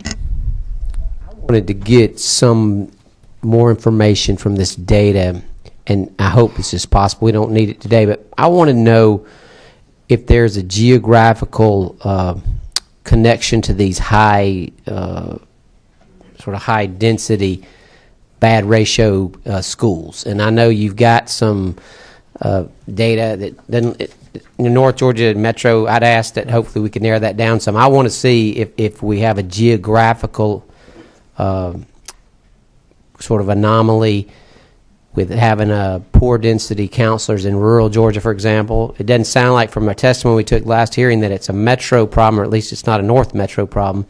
Maybe we could somehow dig that out of the data? We can work on that. You're referring to the student's caseload or Yeah. the ratio. For example, if it's those 332 that are 650 or above, if that's something just in a... I'd love to see where those are and where the 249 are. Okay. On a dot on a map somewhere. And I don't know if we can do that, but that's what would be very useful to me. We'll do our best. Okay, thank you. Thank you so much, Dr. Ziegler. Thank you. I know this was a lot of work for you and the others in your department, but we do appreciate this valuable information, and we'll look forward to receiving what Representative Gazaway mentioned, and also I want to talk to you some more about this career development facilitator you mentioned. Thank you. Those of you here will remember receiving a letter from the superintendent where he indicated how much he supported school counseling, but he made reference to 2 states, and those states were Alabama and Arizona. And so we appreciate Dr. Ziegler being instrumental in checking into these states. And you will find, as our next presenters come, we're so glad to have Julie Hartline and Robin Zorn. We appreciate your taking time from school to be here, but you will find in your folders some information regarding Alabama's proposed instrument and information regarding Arizona's instrument that is being used. And I believe, Julie, you gave us some additional information in this blue folder. I did. You have a blue folder, and I'll be referring to some of the materials in there.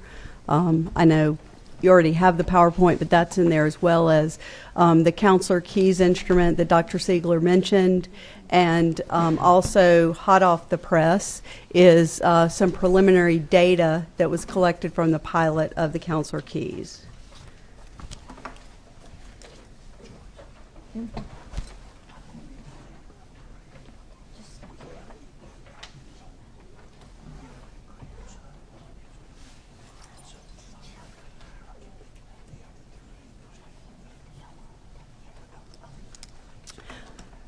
Well, first of all, I just want to thank you for this opportunity. My name is Julie Hartline. I have actually been an educator in Georgia for over 25 years. I, like Gail, started when I was 3. I worked as a teacher and then was a school counselor for 14 years and have been in a supervisory role in a large metro district for the last 3 years. But I'm here today in my role as immediate past president of the Georgia School Counselor Association and as the person who chaired the committee that created the Counselor Keys instrument that Dr. Ziegler mentioned as one of the evaluation instruments. And so I want to just talk to you a little bit about that process. I'm going to kind of share the background, the creation of the instrument, and then some of the pilot data that we've collected. And then I'm going to turn it over to my counterpart, Robin Zorn, who was on the creation committee and continues to work with Counselor Keys, but she's also an end user in that her district piloted the instrument last year, and so she was evaluated based on the instrument. So she has some different insight to offer there. The first thing I kind of want to talk about is why we would even need a counselor performance evaluation instrument. And when we started this process for the Georgia School Counselor Association, we really were looking to define the role of the school counselor. What we know is that this is not something that's covered in our leadership programs, so our administrators are not trained on what the role of the school counselor is. And so as a result of that, it's often at the discretion of the administration in the building as to the role that the school counselors play. As Dr. Ziegler referred from the survey, some of the school counselors, are struggling with that lack of understanding of their role. They may come out of a program like Ms. Smith mentioned that's trained them to go and really address the needs of the school, and they're finding barriers because they're doing a lot of non-counseling duties and things like that and not working in an environment that allows them to really address the needs of the whole child. And so as a professional organization, we were looking for how do we help in the state of Georgia, how do we help to define this role? And it actually came out of conversations with Representative Chandler, Representative Coleman, Representative Amy Carter, former Superintendent Dr. Barge, that really we needed a performance evaluation instrument. That those were, recommendations that they made to kind of help us to define that role. So that was one of the reasons we felt like this was important. The other was to help standardize that evaluation. As Dr. Siegler shared, and you're going to see from some data I share as well, we're kind of all over the place in the state with how we're evaluating school counselors. So what you'll find in one school is not what you find in another, and it's not just north to south and district to district. Sometimes it's within a district as so far as what is happening with school counselors. The last piece of why we would need one is to really ensure the equity and access to interventions that school counselors provide. When I hear a parent like the one who spoke earlier who says that the school counselor, is not helping, I can't help but to wonder, is it because the school counselor doesn't want to help or doesn't have time to help? And that's often the thing that happens. At the last meeting, we heard from Karen Black in Eccles County and saw that powerful video that she shared. And, some people may say, well, how could we possibly hold her to the same evaluation as someone like the ones we heard from the metro area? How could we not, when we're not ensuring that the kids in that district are getting the same access and the same equity? We should be wanting that for all of Georgia's students, and we should want for all of Georgia's students to have access to the same kind of services. And that's what a performance evaluation would help to do, because it clearly defines what the role of the school counselor is. Gail brought up waivers. One of the things that you cannot waive is a performance evaluation. So with a performance evaluation in place, we would have a clearly defined job description for school counselors around the state. Just to kind of tell you a little bit about the history, when we started having these conversations and the ideas were brought up about a performance evaluation, we wanted to ensure that we had voices at the table that represented all levels and also around the state. So we had individuals from the southern part of the state, the central part of the state, as well as the metro area, as well as all levels on the committee that created an instrument based on a comprehensive school counseling program, what Gail was describing earlier, an instrument that could be used to evaluate school counselors. We then took that instrument to the DOE. We met with Dr. Siegler, we met with Dr. Barge, we met with Avis King.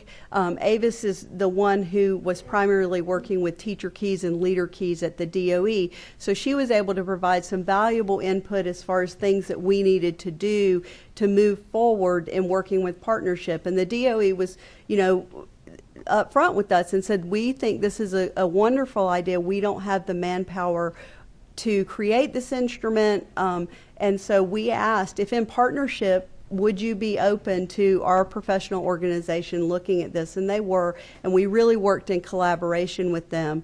And I'm going to share some information from the focus group that we did, as well as the survey, but you can kind of see the timeline of what happened.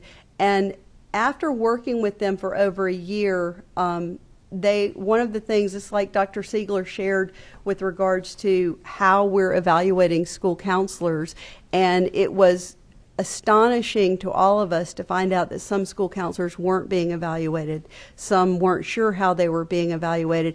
And so this was an important enough process for Dr. Barge, our former superintendent, to say at that time, let's take this instrument you've created and put it out there for a pilot, because those districts that don't have an instrument, this will give them something to utilize.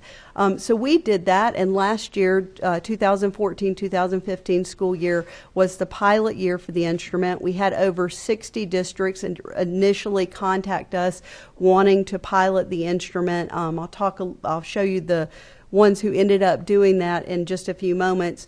But this year, we have been analyzing the data and from that pilot, and I'll be sharing that in just a few moments as well. But there are districts that are continuing to use the instrument this year, while they're just kind of waiting to see where we're going next and where the state's going next with this instrument.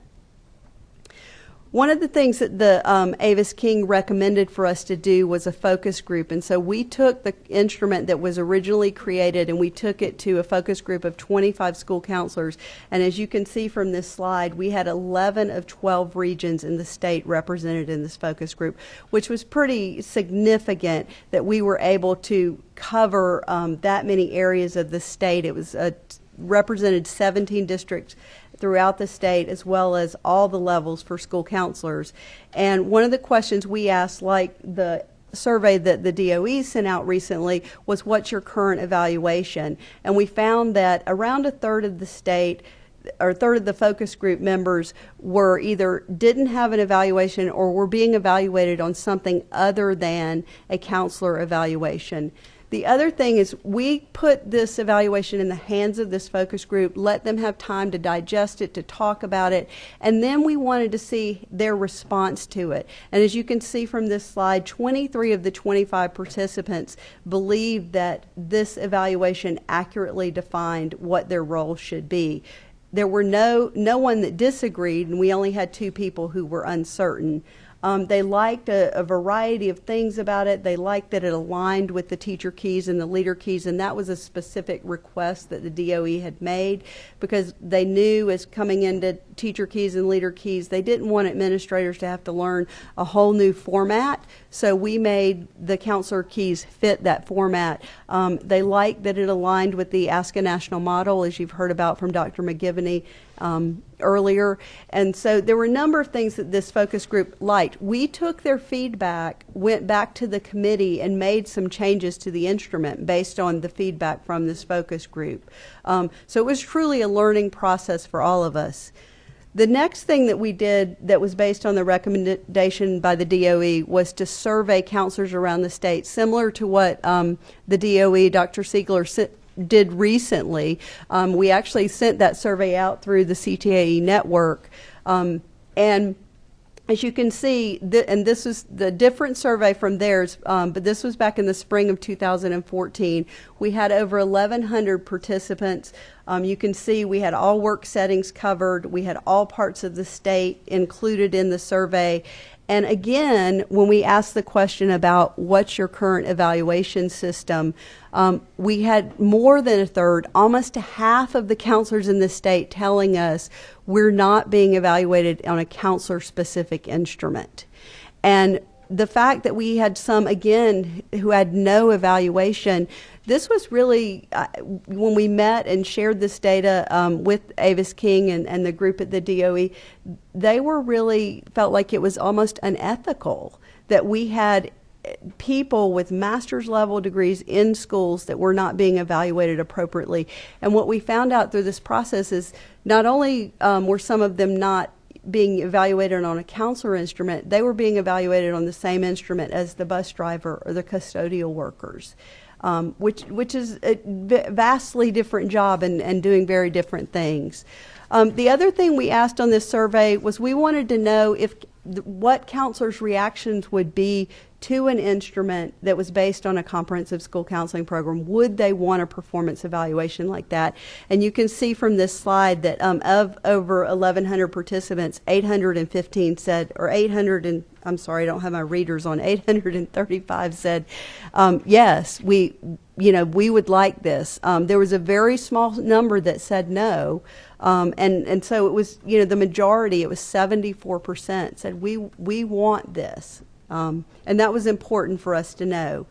We asked them what their concerns would be, though. And similar to the survey that was done recently by the DOE that Dr. Siegler shared, the lack of administrative understanding came up. And that, again, was a concern for the school counselors, and also the time spent on non-counseling duties. That counselors want to do this work. They want to be evaluated on the work within a comprehensive program. They want to be addressing the academic, career, and social emotional needs of kids, but they want to make sure if you're going to evaluate me on that, you let me actually do that work. The last part of kind of preparing for the pilot was a field test. After we had made revisions, we wanted to put this instrument in the hands of we had 6 schools that volunteered, and we wanted to put this instrument in the hands of counselors and administrators and district level people and kind of get their feedback. And you can see here some qualitative data from that where, you know, they felt like the evaluation did capture the role of the counselor, that, you know, while at first it might seem overwhelming, when you really drilled down into it, it was really cut and dry. And they liked that it followed that teacher keys and leader keys format. For the administrators, that made it an easy transition. You know, okay, I know how this instrument works, I can switch over to this one. You can see here we ended up with 56 different school districts that agreed to be in the pilot, and these were school districts that were using this. The guidelines for the pilot did require them to use their existing evaluation in conjunction with the new evaluation because it had not been approved at that point. And so the other thing is we did give districts the option to either do a whole district model where they used it for all the school counselors, or they could choose to use it for specific school counselors, or they could choose to use it for specific schools. And this was all driven from our conversations with Avis King at the DOE as far as the guidelines they set forth with teacher keys. So what did we find from our pilot? And that's one of the things that you will find in your blue folder is this is hot off the press. And I apologize, I don't have this for everybody in the audience, but it is hot off the press as within a day. We've had someone, and it's preliminary, there's much more information to come on this process, but what we found from the administrators that provided feedback on the counselor keys, and you'll see the majority of them found the instrument to be easy to use. The usability on it was marked very well. They also felt like it helped to define the role of the school counselor. Which was significant because what I found in my own district, having implemented a counselor performance evaluation instrument, is that the administrators, when they had an instrument that truly reflected the role of the counselors, were like, I get it. I finally understand what to do with my school counselor. And so it was significant that the administrators felt like this did clearly define the role. They also felt like it was an improvement. 91.7% either agreed or strongly agreed that it was an improvement over the former evaluation. So administrators' perceptions of this instrument were positive. The counselor perceptions, interestingly, were not quite as high as the administrator perceptions. The counselors did not find it, I mean, statistically, it's still a significant number and it's positive feedback, but it's not as high as the administrator. They didn't find it as easy to use, which really makes sense because the counselors, this was their first experience with this format, and our administrators have been using teacher keys and leader keys, so they're really used to what that looks like and the rating scales and everything else. So it makes sense that maybe, you know, the counselors weren't quite as comfortable with that. The other thing is that question 14 asked both the administrators and the counselors about, does it reflect your current role as a school counselors? And the administrators marked that much higher than the counselors did.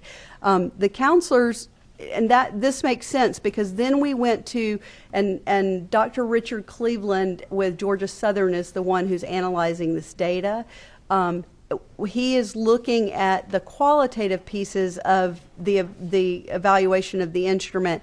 And interestingly enough, when asked what changes would you make to the instrument, what concerns, again, that lack of administrative understanding, that time on non-counseling, rises to the surface. So when you think about if it accurately reflects your role, the counselors are dealing with those non-counseling duties and those other things that they're being asked to do. And so they don't feel like this instrument, they want to be doing this role, but they don't feel like it is accurately reflecting as strongly as the administrators do. The other thing that's interesting about this is the counselor's response to if the counselor keys is an improvement to the former evaluation. They're not as high at all as the administrators. I wanted to know when I looked at this data initially, I said, okay, where did the rest of the counselors fall? 30% fell in unsure. So really, statistically speaking, we have 47% that are saying, yes, this is an improvement. Another 30% saying, I'm not sure. So it's a relatively small number that's saying it's not an improvement. And when you consider that data, you really have to think about the fact that some of them were already using a counselor instrument. So it may not have been a significant change for them.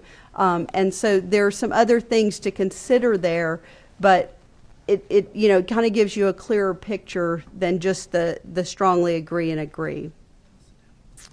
The last piece of data that we looked at was we actually took the rating sheets from, and I say we, I've not looked at any of this data, so I'm saying we as meaning the entities that are examining the data, but the last thing that was looked at was the actual rating sheets for the instrument. And you can see here that Dr. Cleveland has broken down the different districts that return these sheets so that we could evaluate those and look at them. He's also given you by level, so you can see that all levels are represented. And what was interesting when he looked through these rating sheets is that the instrument performs moderately well statistically with regards to normality, reliability, and item correlations. And I am not a statistician, but you are welcome to read that in the document. I'm not going to get into the details of it because, quite honestly, some of it's a little over my head. But so overall, that's kind of where we are with the Counselor Keys instrument. It's been developed. We've worked in collaboration with the DOE. We've met with Superintendent Woods and had conversations with regards to the instrument. We've not had an opportunity to share this data yet. Like I said, it's hot off the press as of today. Dr. Cleveland knew that we had this committee meeting today and wanted to try to get this data together for that. So before I sit down, are there any questions with regards to the creation, background, or other information with regards to a counselor performance evaluation instrument?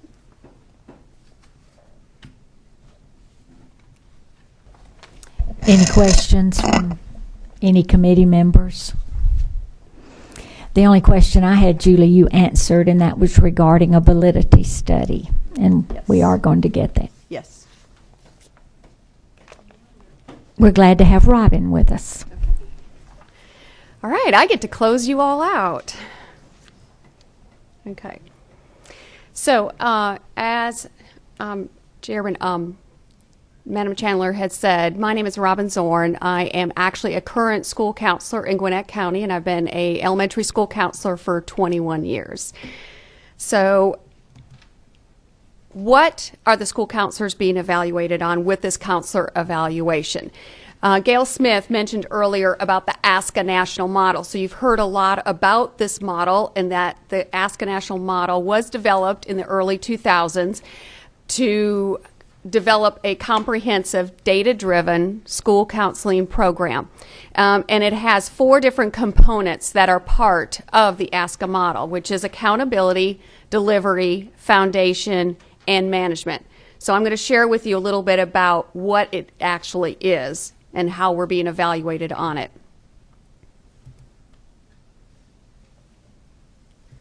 So one of the first components that we have is the foundation. This determines the academic, career, and personal and social needs of the students in the school. And then we have the delivery part, which addresses the students in indirect and direct services. We also have the management component, which involves others and measures the impact of the counseling program. And we have the accountability piece, which evaluates the program based upon outcomes, and then we make adjustments. Okay. So the first standard that we're being evaluated on is Performance Standard 1, which is professional knowledge. And you'll notice that all of the standards, there are 10 standards, which were aligned with the TEKS and the leagues, that fall into these 4 components that I just mentioned. So you'll see each of the standards will reflect one of them. So for professional knowledge, what we're looking at is the academic achievement, career development, and the personal social growth. Earlier when Gail Smith mentioned about the standards and competencies, we teach, and at the elementary level, we teach a lot. So I'm in the classroom quite a bit, and we are covering the mindsets and behaviors and the standards and competencies. We have skills, and we have a list of them that we are required to teach every year. So here's just a couple of the standards that we would teach, the mindsets and the behaviors. So under academic, we're focusing on use of time management, organizational, and study skills. For career development, understanding that post-secondary education and lifelong learning are necessary for long-term career success. And then under personal social, a couple would be demonstrate effective coping skills when faced with a problem, the problem-solving skills, and use of effective collaboration and cooperation skills. And this is really about knowing your building and knowing your students. In my school, I may focus more on the academic achievement part, but another school may focus more on the personal social growth. If you have high discipline referrals, you're going to have counselors that are going to focus on those different areas. We all cover all three of those domains. However, some schools, based upon their needs, are going to cover more than the others. The second standard, instructional planning, falls under the management and foundation systems. This is where we look at a partnership agreement. At the beginning of every year, we meet with our principals. So I did in September, met with my principal, and we develop a partnership agreement. And pretty much what that means is that we're looking at what are my responsibilities? What am I going to be focusing on for the year? In that partnership agreement, we have program goals. So every school counselor, just like some teachers will have a goal that they're going to work on for the entire year, we have program goals as well. Those program goals usually fall under areas of attendance, behavior, or academics, so that achievement. So we talk about those goals. Now the goals will come from the school data. So at the end of the year, at the beginning of the year, I'm always analyzing our attendance, what happened last year. I'm looking at the grades. I'm looking at discipline referrals. I'm looking at any of the data that will help to support students. And if you really think about what the role of the school counselor is, we are there to decrease barriers to academic achievement. So what is getting in the way from these students learning? So part of that instructional planning that I am being evaluated on is developing those SMART goals. And then we also focus on plans for activities and interventions that meet the needs of all students. The next standard that we're being evaluated on is instructional strategies. This is the delivery system. And this is where earlier they talked about that 80% of time being spent in core curriculum, individual student planning, responsive services, and indirect student services, where 20% of our time is in program planning and school support. This is critical because when you really look at where our time is spent, we need to be focusing on that 80%. When counselors are doing tasks that were mentioned earlier that are not necessarily appropriate, this takes away from the needs of the student and the needs of the school. So a few of the appropriate and inappropriate activities, for instance, interpreting standardized tests. That is something that we do. We look at test scores. We look at standardized scores. We're talking about, why does this student have a high COGAT score of 120, but they're failing every subject? What is going on with this child? Okay, that's part of what we do. We're working with the child. We're working with the parents. However, being the testing coordinator, where we're passing out the tests every day and making sure that they're all there, or making sure that every teacher has it, and planning meetings and packing them up and boxing them and shipping them out, is not the appropriate use of a counselor. Counseling students who have discipline concerns, working on empathy training, anger management, impulse control, helping with conflict resolution and problem-solving skills, that is part of what we do. So that's where we're always looking at the intervention piece of how to support the students. However, assigning discipline consequences is not appropriate. That affects that relationship. If I just told that student that they have a day of in-school and they're suspended and they are not in the classroom anymore, that's going to affect that relationship with me and that student. Okay. Another one would be collaborating with teachers to present the core curriculum lessons. Often I will ask, okay, it sounds like this teacher is having a very difficult time, so maybe I will spend some more time in that classroom doing more of the conflict resolution skills, or maybe academics. We need to focus on more of the organizational studies skills. You know, I've had classes where we come in there and we talk about how to organize our desks, and we get everything out, and you know, we show them exactly how it works. We do that. However, if I'm asked to take the place of a teacher and be that substitute for the day, that's not that appropriate use of a counselor's time. Now, I want to say that's different from fair share duties. We all do those, and those are fine. We have bus duties. We have other things that we are meant to do. However, when it's so time-consuming in the day that you can see where most of the time is spent doing that activity that's not in direct services. So we're always going back to that 80 and that 20. They were talking about the ratios. I am actually one of those schools that has 950 students and there's 1.5 counselors. So if you think about it, when my counselor, my part-time counselor leaves, I have 950 students on my caseload. So if you were to think about it in thirds, I have about 625 students at all times. And so when you're talking about that 80% time, I have to take care of everything, those needs of the school. Yesterday, things pop up and they're so unexpected, where I had a student who slept in her car, and this is a 4th grader, and mom was, you know, at the apartment complex. They were evicted. You know, so all of a sudden my day shifts to help that family get the resources and the support that they need, you know, so that she can come to school and she can learn and she can be helped. You know, and so worrying about homework is not a priority, you know, so we need to be able to do that. But if all of a sudden I was pulled to do a certain duty or something else, I could not be there for that child.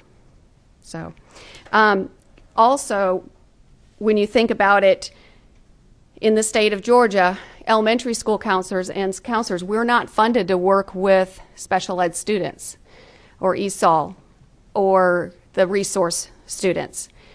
And at one point in time, 10% of the students in my building were special ed students. They were self-contained.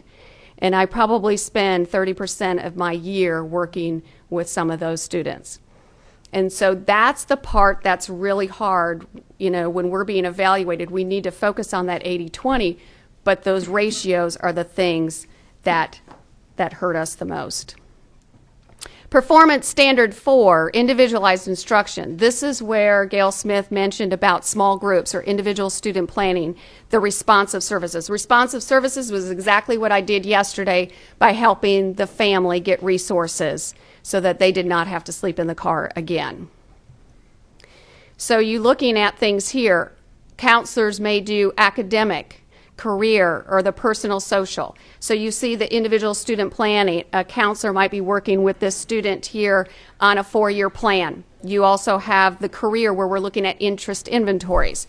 The bottom right picture is actually me doing a small group. That's that Tier 2 intervention where these are some students who had failed first quarter in reading or math. So I'm working on the study skill strategies to help them for the rest of the year.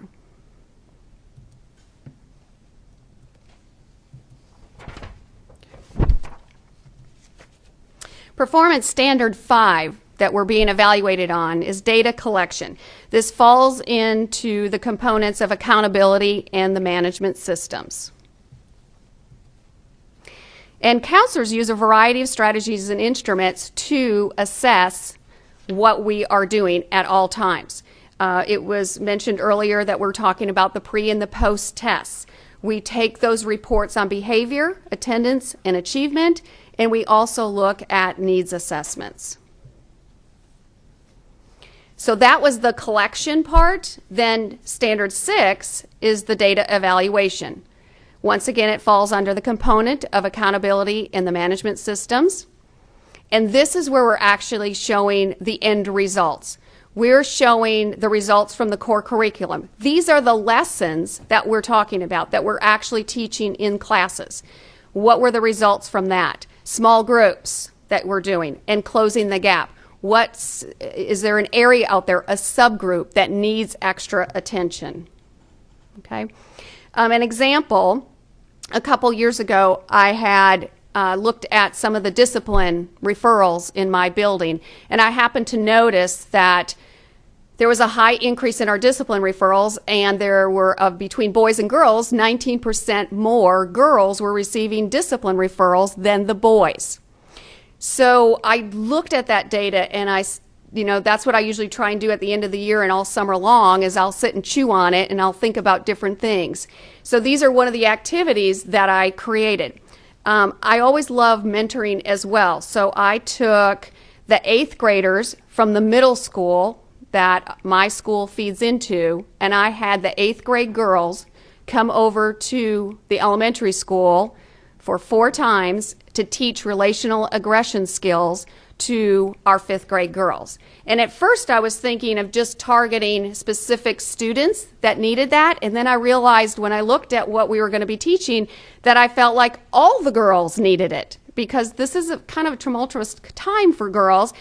And even though I might teach the exact same thing, it was more powerful coming from a peer a few years older who had been through middle school to deliver those lessons. So we talked about healthy friendship behaviors, and we talked about how to solve conflicts. We talked about cliques. So those were some of the activities that we did. So this is one of my program goals, is to decrease the discipline referrals from year 1 to year 2.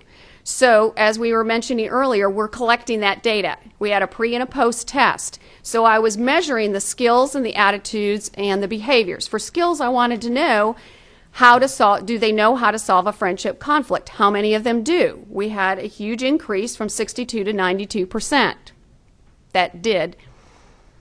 For knowledge, I wanted to know if they knew a good, healthy friendship behaviors for getting along with others. There was an increase from 62% to 100%. And for attitude, I feel good about myself, because I know if they feel good about themselves, they're going to feel better about trying to solve these conflicts on their own. And we had a 28% increase from 74 to 95. So then we look at the outcome data, what happened with the discipline referrals. So that year we had a 50% decrease in 5th grade girls receiving discipline referrals. But you notice the boys went up. So, so it's always when you focus on one. So we're always trying to look at what we can do. But overall, we had a decrease. For performance standard 7, positive learning environment, this falls back in the foundation system. This one, you're really advocating for the student needs in order to reach their educational goals. So we have a mission and vision and belief. School counselors have a vision and a mission statement for themselves in their building, which aligns to the school's mission and vision statement, which aligns to the district's mission and vision statement. We talk about in that partnership agreement in one of the standards earlier, standard 2, we create those action plans. So when we're meeting with our principals, we're talking about what our plans are for the year. This is my current plan for this school year. I looked at the data at the end of last year, and we have a report called the ABC report, which is an early warning system for students that are at risk for attendance, behavior, and academics. So there were about 25 students that were at risk, that were 3rd and 4th graders moving up, that are now 4th and 5th graders. So my partner and I were able to take all 25 of them, and we're doing interventions with them. This is an action report. This is what we would show, and this is what we're being evaluated on. So my principal is aware that I'm focusing on this closing the gap group. Performance Standard 8 is college and career readiness environment. This is under the delivery system as well. So we're student-centered. Post-secondary planning is our focus, and in the development of the soft skills that Gail Smith mentioned earlier. You know, counselors are really the only ones that consistently teach soft skills. And if you ask any employer what they want from somebody that they're going to hire, it's usually, can they work well with others? Are they a leader? Can they solve problems? Okay, we're looking at those skills more than what was their SAT score. So we have a very significant role when it comes to preparing them for college and career readiness. Here's the post-secondary planning, the Georgia College 411, the Georgia Futures. And then, of course, with House Bill 713, CCRPI, in the elementary level, there's 17 career clusters that are required to be taught every year. That fell on many of the school counselors. However, we collaboratively do that in our building. Obviously, when you have a career cluster that's STEM, I would rather have the science teacher teach that as opposed to me teaching that. And so finance, the math specialist could teach that one. Health, the PE teacher could teach that one. It's a collaborative effort, and that's how it works in our building. Here are some pictures where I had a local veterinary come in, and this is a first grade class, and they're taking blood from the little kitty cat there. So you can actually see where they're putting in a syringe and they're pulling it out. The top one is a fifth grade class where I do every year, and I create these career maps, and this is a lot of fun because it looks like a treasure map, and you can kind of see them working on it, and they have to create islands of skills, islands of interest, you know, islands of preparation. What do you think you need to be and do to be prepared? And they create this. And we merge that with the social studies curriculum. They have to have a legend. They have to have a compass rose. And then these are done. We call them career maps, and they're framed. So this is part of the end of the year graduation. And when we have our fifth grade graduation, then parents can take these home. So that's one of the fun things I get to do. Can you see why I like to stay in elementary school? Then Performance Standard 9, professionalism. This is also part of the foundation system, you know, where we're focusing on professional development and being part of that. So not only do we attend and we continue with the professional development, we also are part of it. So we're always encouraging counselors to share what they know, what they've learned, what they're doing with others. This happens to be a presentation that I did at the ASCA, the National School Counselor Conference, and then my book that I actually published a couple years ago on Step Up to Better Grades. So that's also a component in the evaluation system. That would meet the exemplary, you know, where being part of things might be the proficient. So we have the evaluation system where proficient is what we want, but there are things that we do that move you to the exemplary as well. Being a part of a professional organization, the Georgia School Counselor Association, the American School Counselor Association, it's very important to also be a part of that. And I also wanted to mention earlier when they were talking about PBIS, my school just recently went through the readiness year and we're in our launch year. This is a committee that I am on. You have teachers from every grade level. There's a coach, there's a leader, the counselors there, and administrators there. So I'm an integral part of everything. We meet every month. You know, we're the ones that are looking at what's working, what's not working. We're part of that data analysis that we have from the Swiss data every month. We're part of that school climate. I mean, we do that every single day.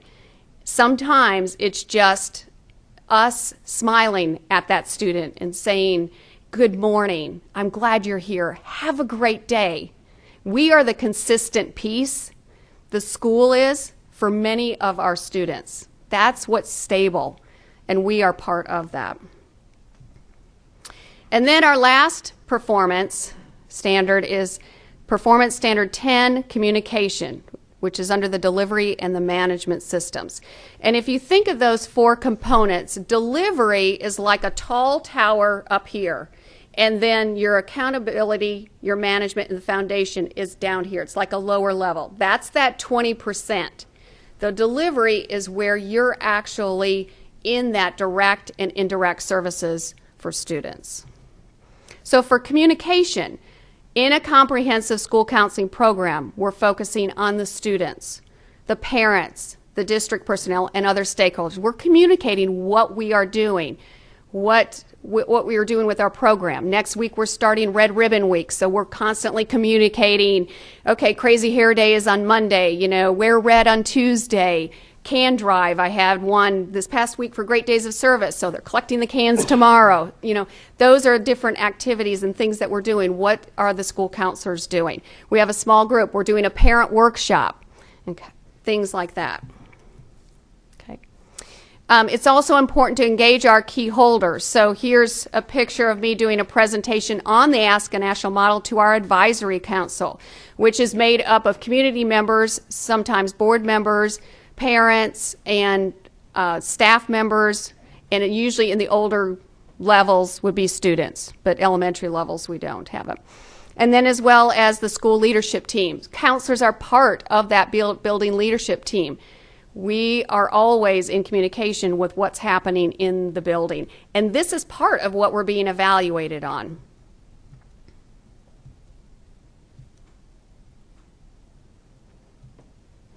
You can have a newsletter communicating that out. ACT sign up is on this date. Parent workshop is on this date. We're doing a lunch and learn on this date on ADD. We're doing on college and career readiness.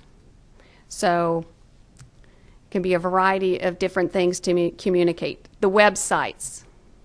Facebook and Twitter have become huge in just notifying parents and students on what is happening in the counseling department. So why do we need a counselor evaluation? Because it clearly defines the role of the professional school counselor, and it standardizes the evaluation of Georgia's school counselors. And I'd like to say that in Gwinnett County, I was on the original startup of having an evaluation in Gwinnett County prior to the state committee being formed. We put that on hold when the state committee formed. We were part of the pilot last year, and Gwinnett County has chosen to go forward with the counselor evaluation. So 320 counselors are currently using this evaluation right now. So we will continue to have some kind of an evaluation that really looks at counselors in a comprehensive school counseling program. Thank you. Don't go away. You have at least one question. I do. Chairman Nix. Yes, thank you. You brought up one thing that I would like to ask about. You mentioned the example of the essentially homeless fourth grader and how that blew up your entire day. What type of collaborations do you have? Could you not have made a phone call to DFACS or to the Salvation Army or to somebody who handles those and has the resources to do that? I'm a local pastor. I don't have the resources. I get those calls all the time, and I've even got a lady. I had a lady intimate to me that she was being abused by her husband. I called the local abused women's shelter, and within 10 minutes, I had somebody there to take care of it. Do you not have those collaborations? How much of your time do you have to spend to go and take care of that? It depends on every situation. We have great resources that are in the community, and we have that list. So I was able to talk to the student, get some of those resources sent home to the parent, let them know it's coming. We try our best to have a care team where we would have resources to send home. So we would get gift cards that either come through our PTA, so I was able to send home some gift cards, for immediate needs and clothes. My concern was more what was happening with the student too. So even though I was able to quickly get those resources, and then I also called Rainbow House because Rainbow House, usually it just depends on if they're taking applications or not. It's a great resource for families if they've got a job and they have a car, because it covers housing. And it just so happened that they were taking applications. So I wanted to make sure that the parent knew that they needed to call them right away.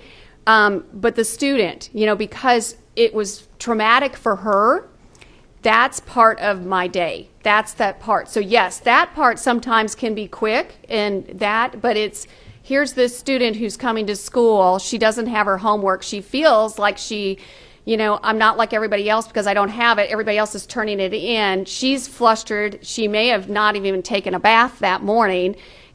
She's upset. So I feel like my role is really helping her feel okay.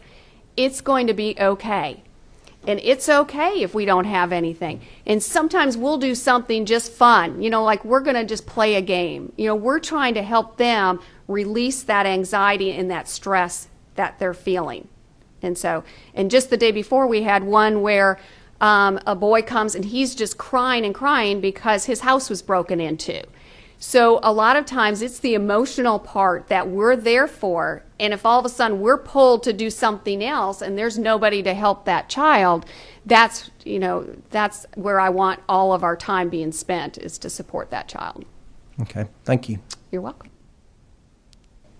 Thank you, Robin, and thank you to everyone. And I'd be remiss if I didn't tell everyone up here and those of you in the audience who don't know that each year, the American School Counselor Association designates one counselor nationally as the National Counselor of the Year. Robin was that in what year? I was 2014. And Julie in? 2009. So within just a short period of time, we had that kind of recognition. Thank you so much. And we have a few folks that wanted to speak, and I'm going to ask you to keep your comments very brief, or you're not going to have anybody to talk to. Because, as you know, in Atlanta, if you don't get out soon, you're not going to get to North Georgia or Gwinnett or wherever you're going. So, Matthew Gamble. I got to go home too, and I'm going to waive. I'm going to be at the next meeting, and I don't have anything to say that hadn't already been said. Thank you. Thank you, Matthew. And Ellen Yeager.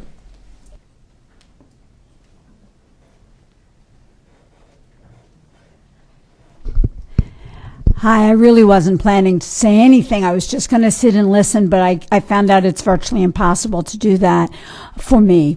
I just really wanted to respond to what Representative Nix said about families. The fact is, I'm really hoping that it's never an either or in terms of what we're doing for our kids. The schools obviously play a vital role, and kids obviously spend a tremendous amount of time there. However, families have to be part of this and are, in fact, really wanting to be part. There are families who clearly have more challenges. I can tell you when I was growing up, you said times are different. I mean, I didn't know anybody whose mom worked. And I look at my daughter and her friends, and I don't know anyone who doesn't work. It's a very different dynamic. Kids who had mental health challenges usually back then were not only pulled out of the home, but they didn't attend school either. They were put in institutions or group homes or places where they didn't have any interaction in a school setting. Times are very, very different. But I can tell you that I talk to families all the time around the state. They're very frustrated. They're very frightened. Some of them don't have the skills, but they do have the love and passion that you need for their children. I'm really hoping that we can take Gary McGimoney's suggestions, which were wonderful, and make sure that families are part of this great plan that he's looking at.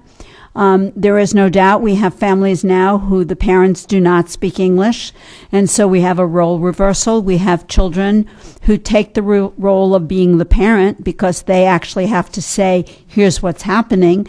At the same time, they're still the kids. Everything is open to a slightly different interpretation, I'm sure. But the fact is, these are parents regardless of their economics or their location in Georgia. These are parents who really want to be part of the system. They can't always attend everything in school because most of these parents are working a job where they can't get out during the day. Maybe they can't get out at night because one parent works during the day, the other works at night, and one of them always has to be with their kids. So there is no doubt that there are many, many challenges that these families are facing. Regardless, the people I talk to, whether they're a single parent, mom, dad, whatever the situation is, they do want to be involved in the school and they do want to know what's happening with their children. And they are, as I said, challenged. You know, if you show me new math, you're showing me a language I've never seen. My grandchildren don't think I'm very smart because I can't answer any of their questions. That's nice. That's nice to see that progress. However, we have to accommodate parents who don't always have the skills as well. So I just wanted to throw that in and let you know how important their partnership is. So thank you. Thank you, Ellen. And our next meeting is November the 12th, same place, same time. And I hope you all will join us. And again, thank you to all our presenters. We appreciate your being here, and we appreciate those of you that stayed till the end. Have a good evening.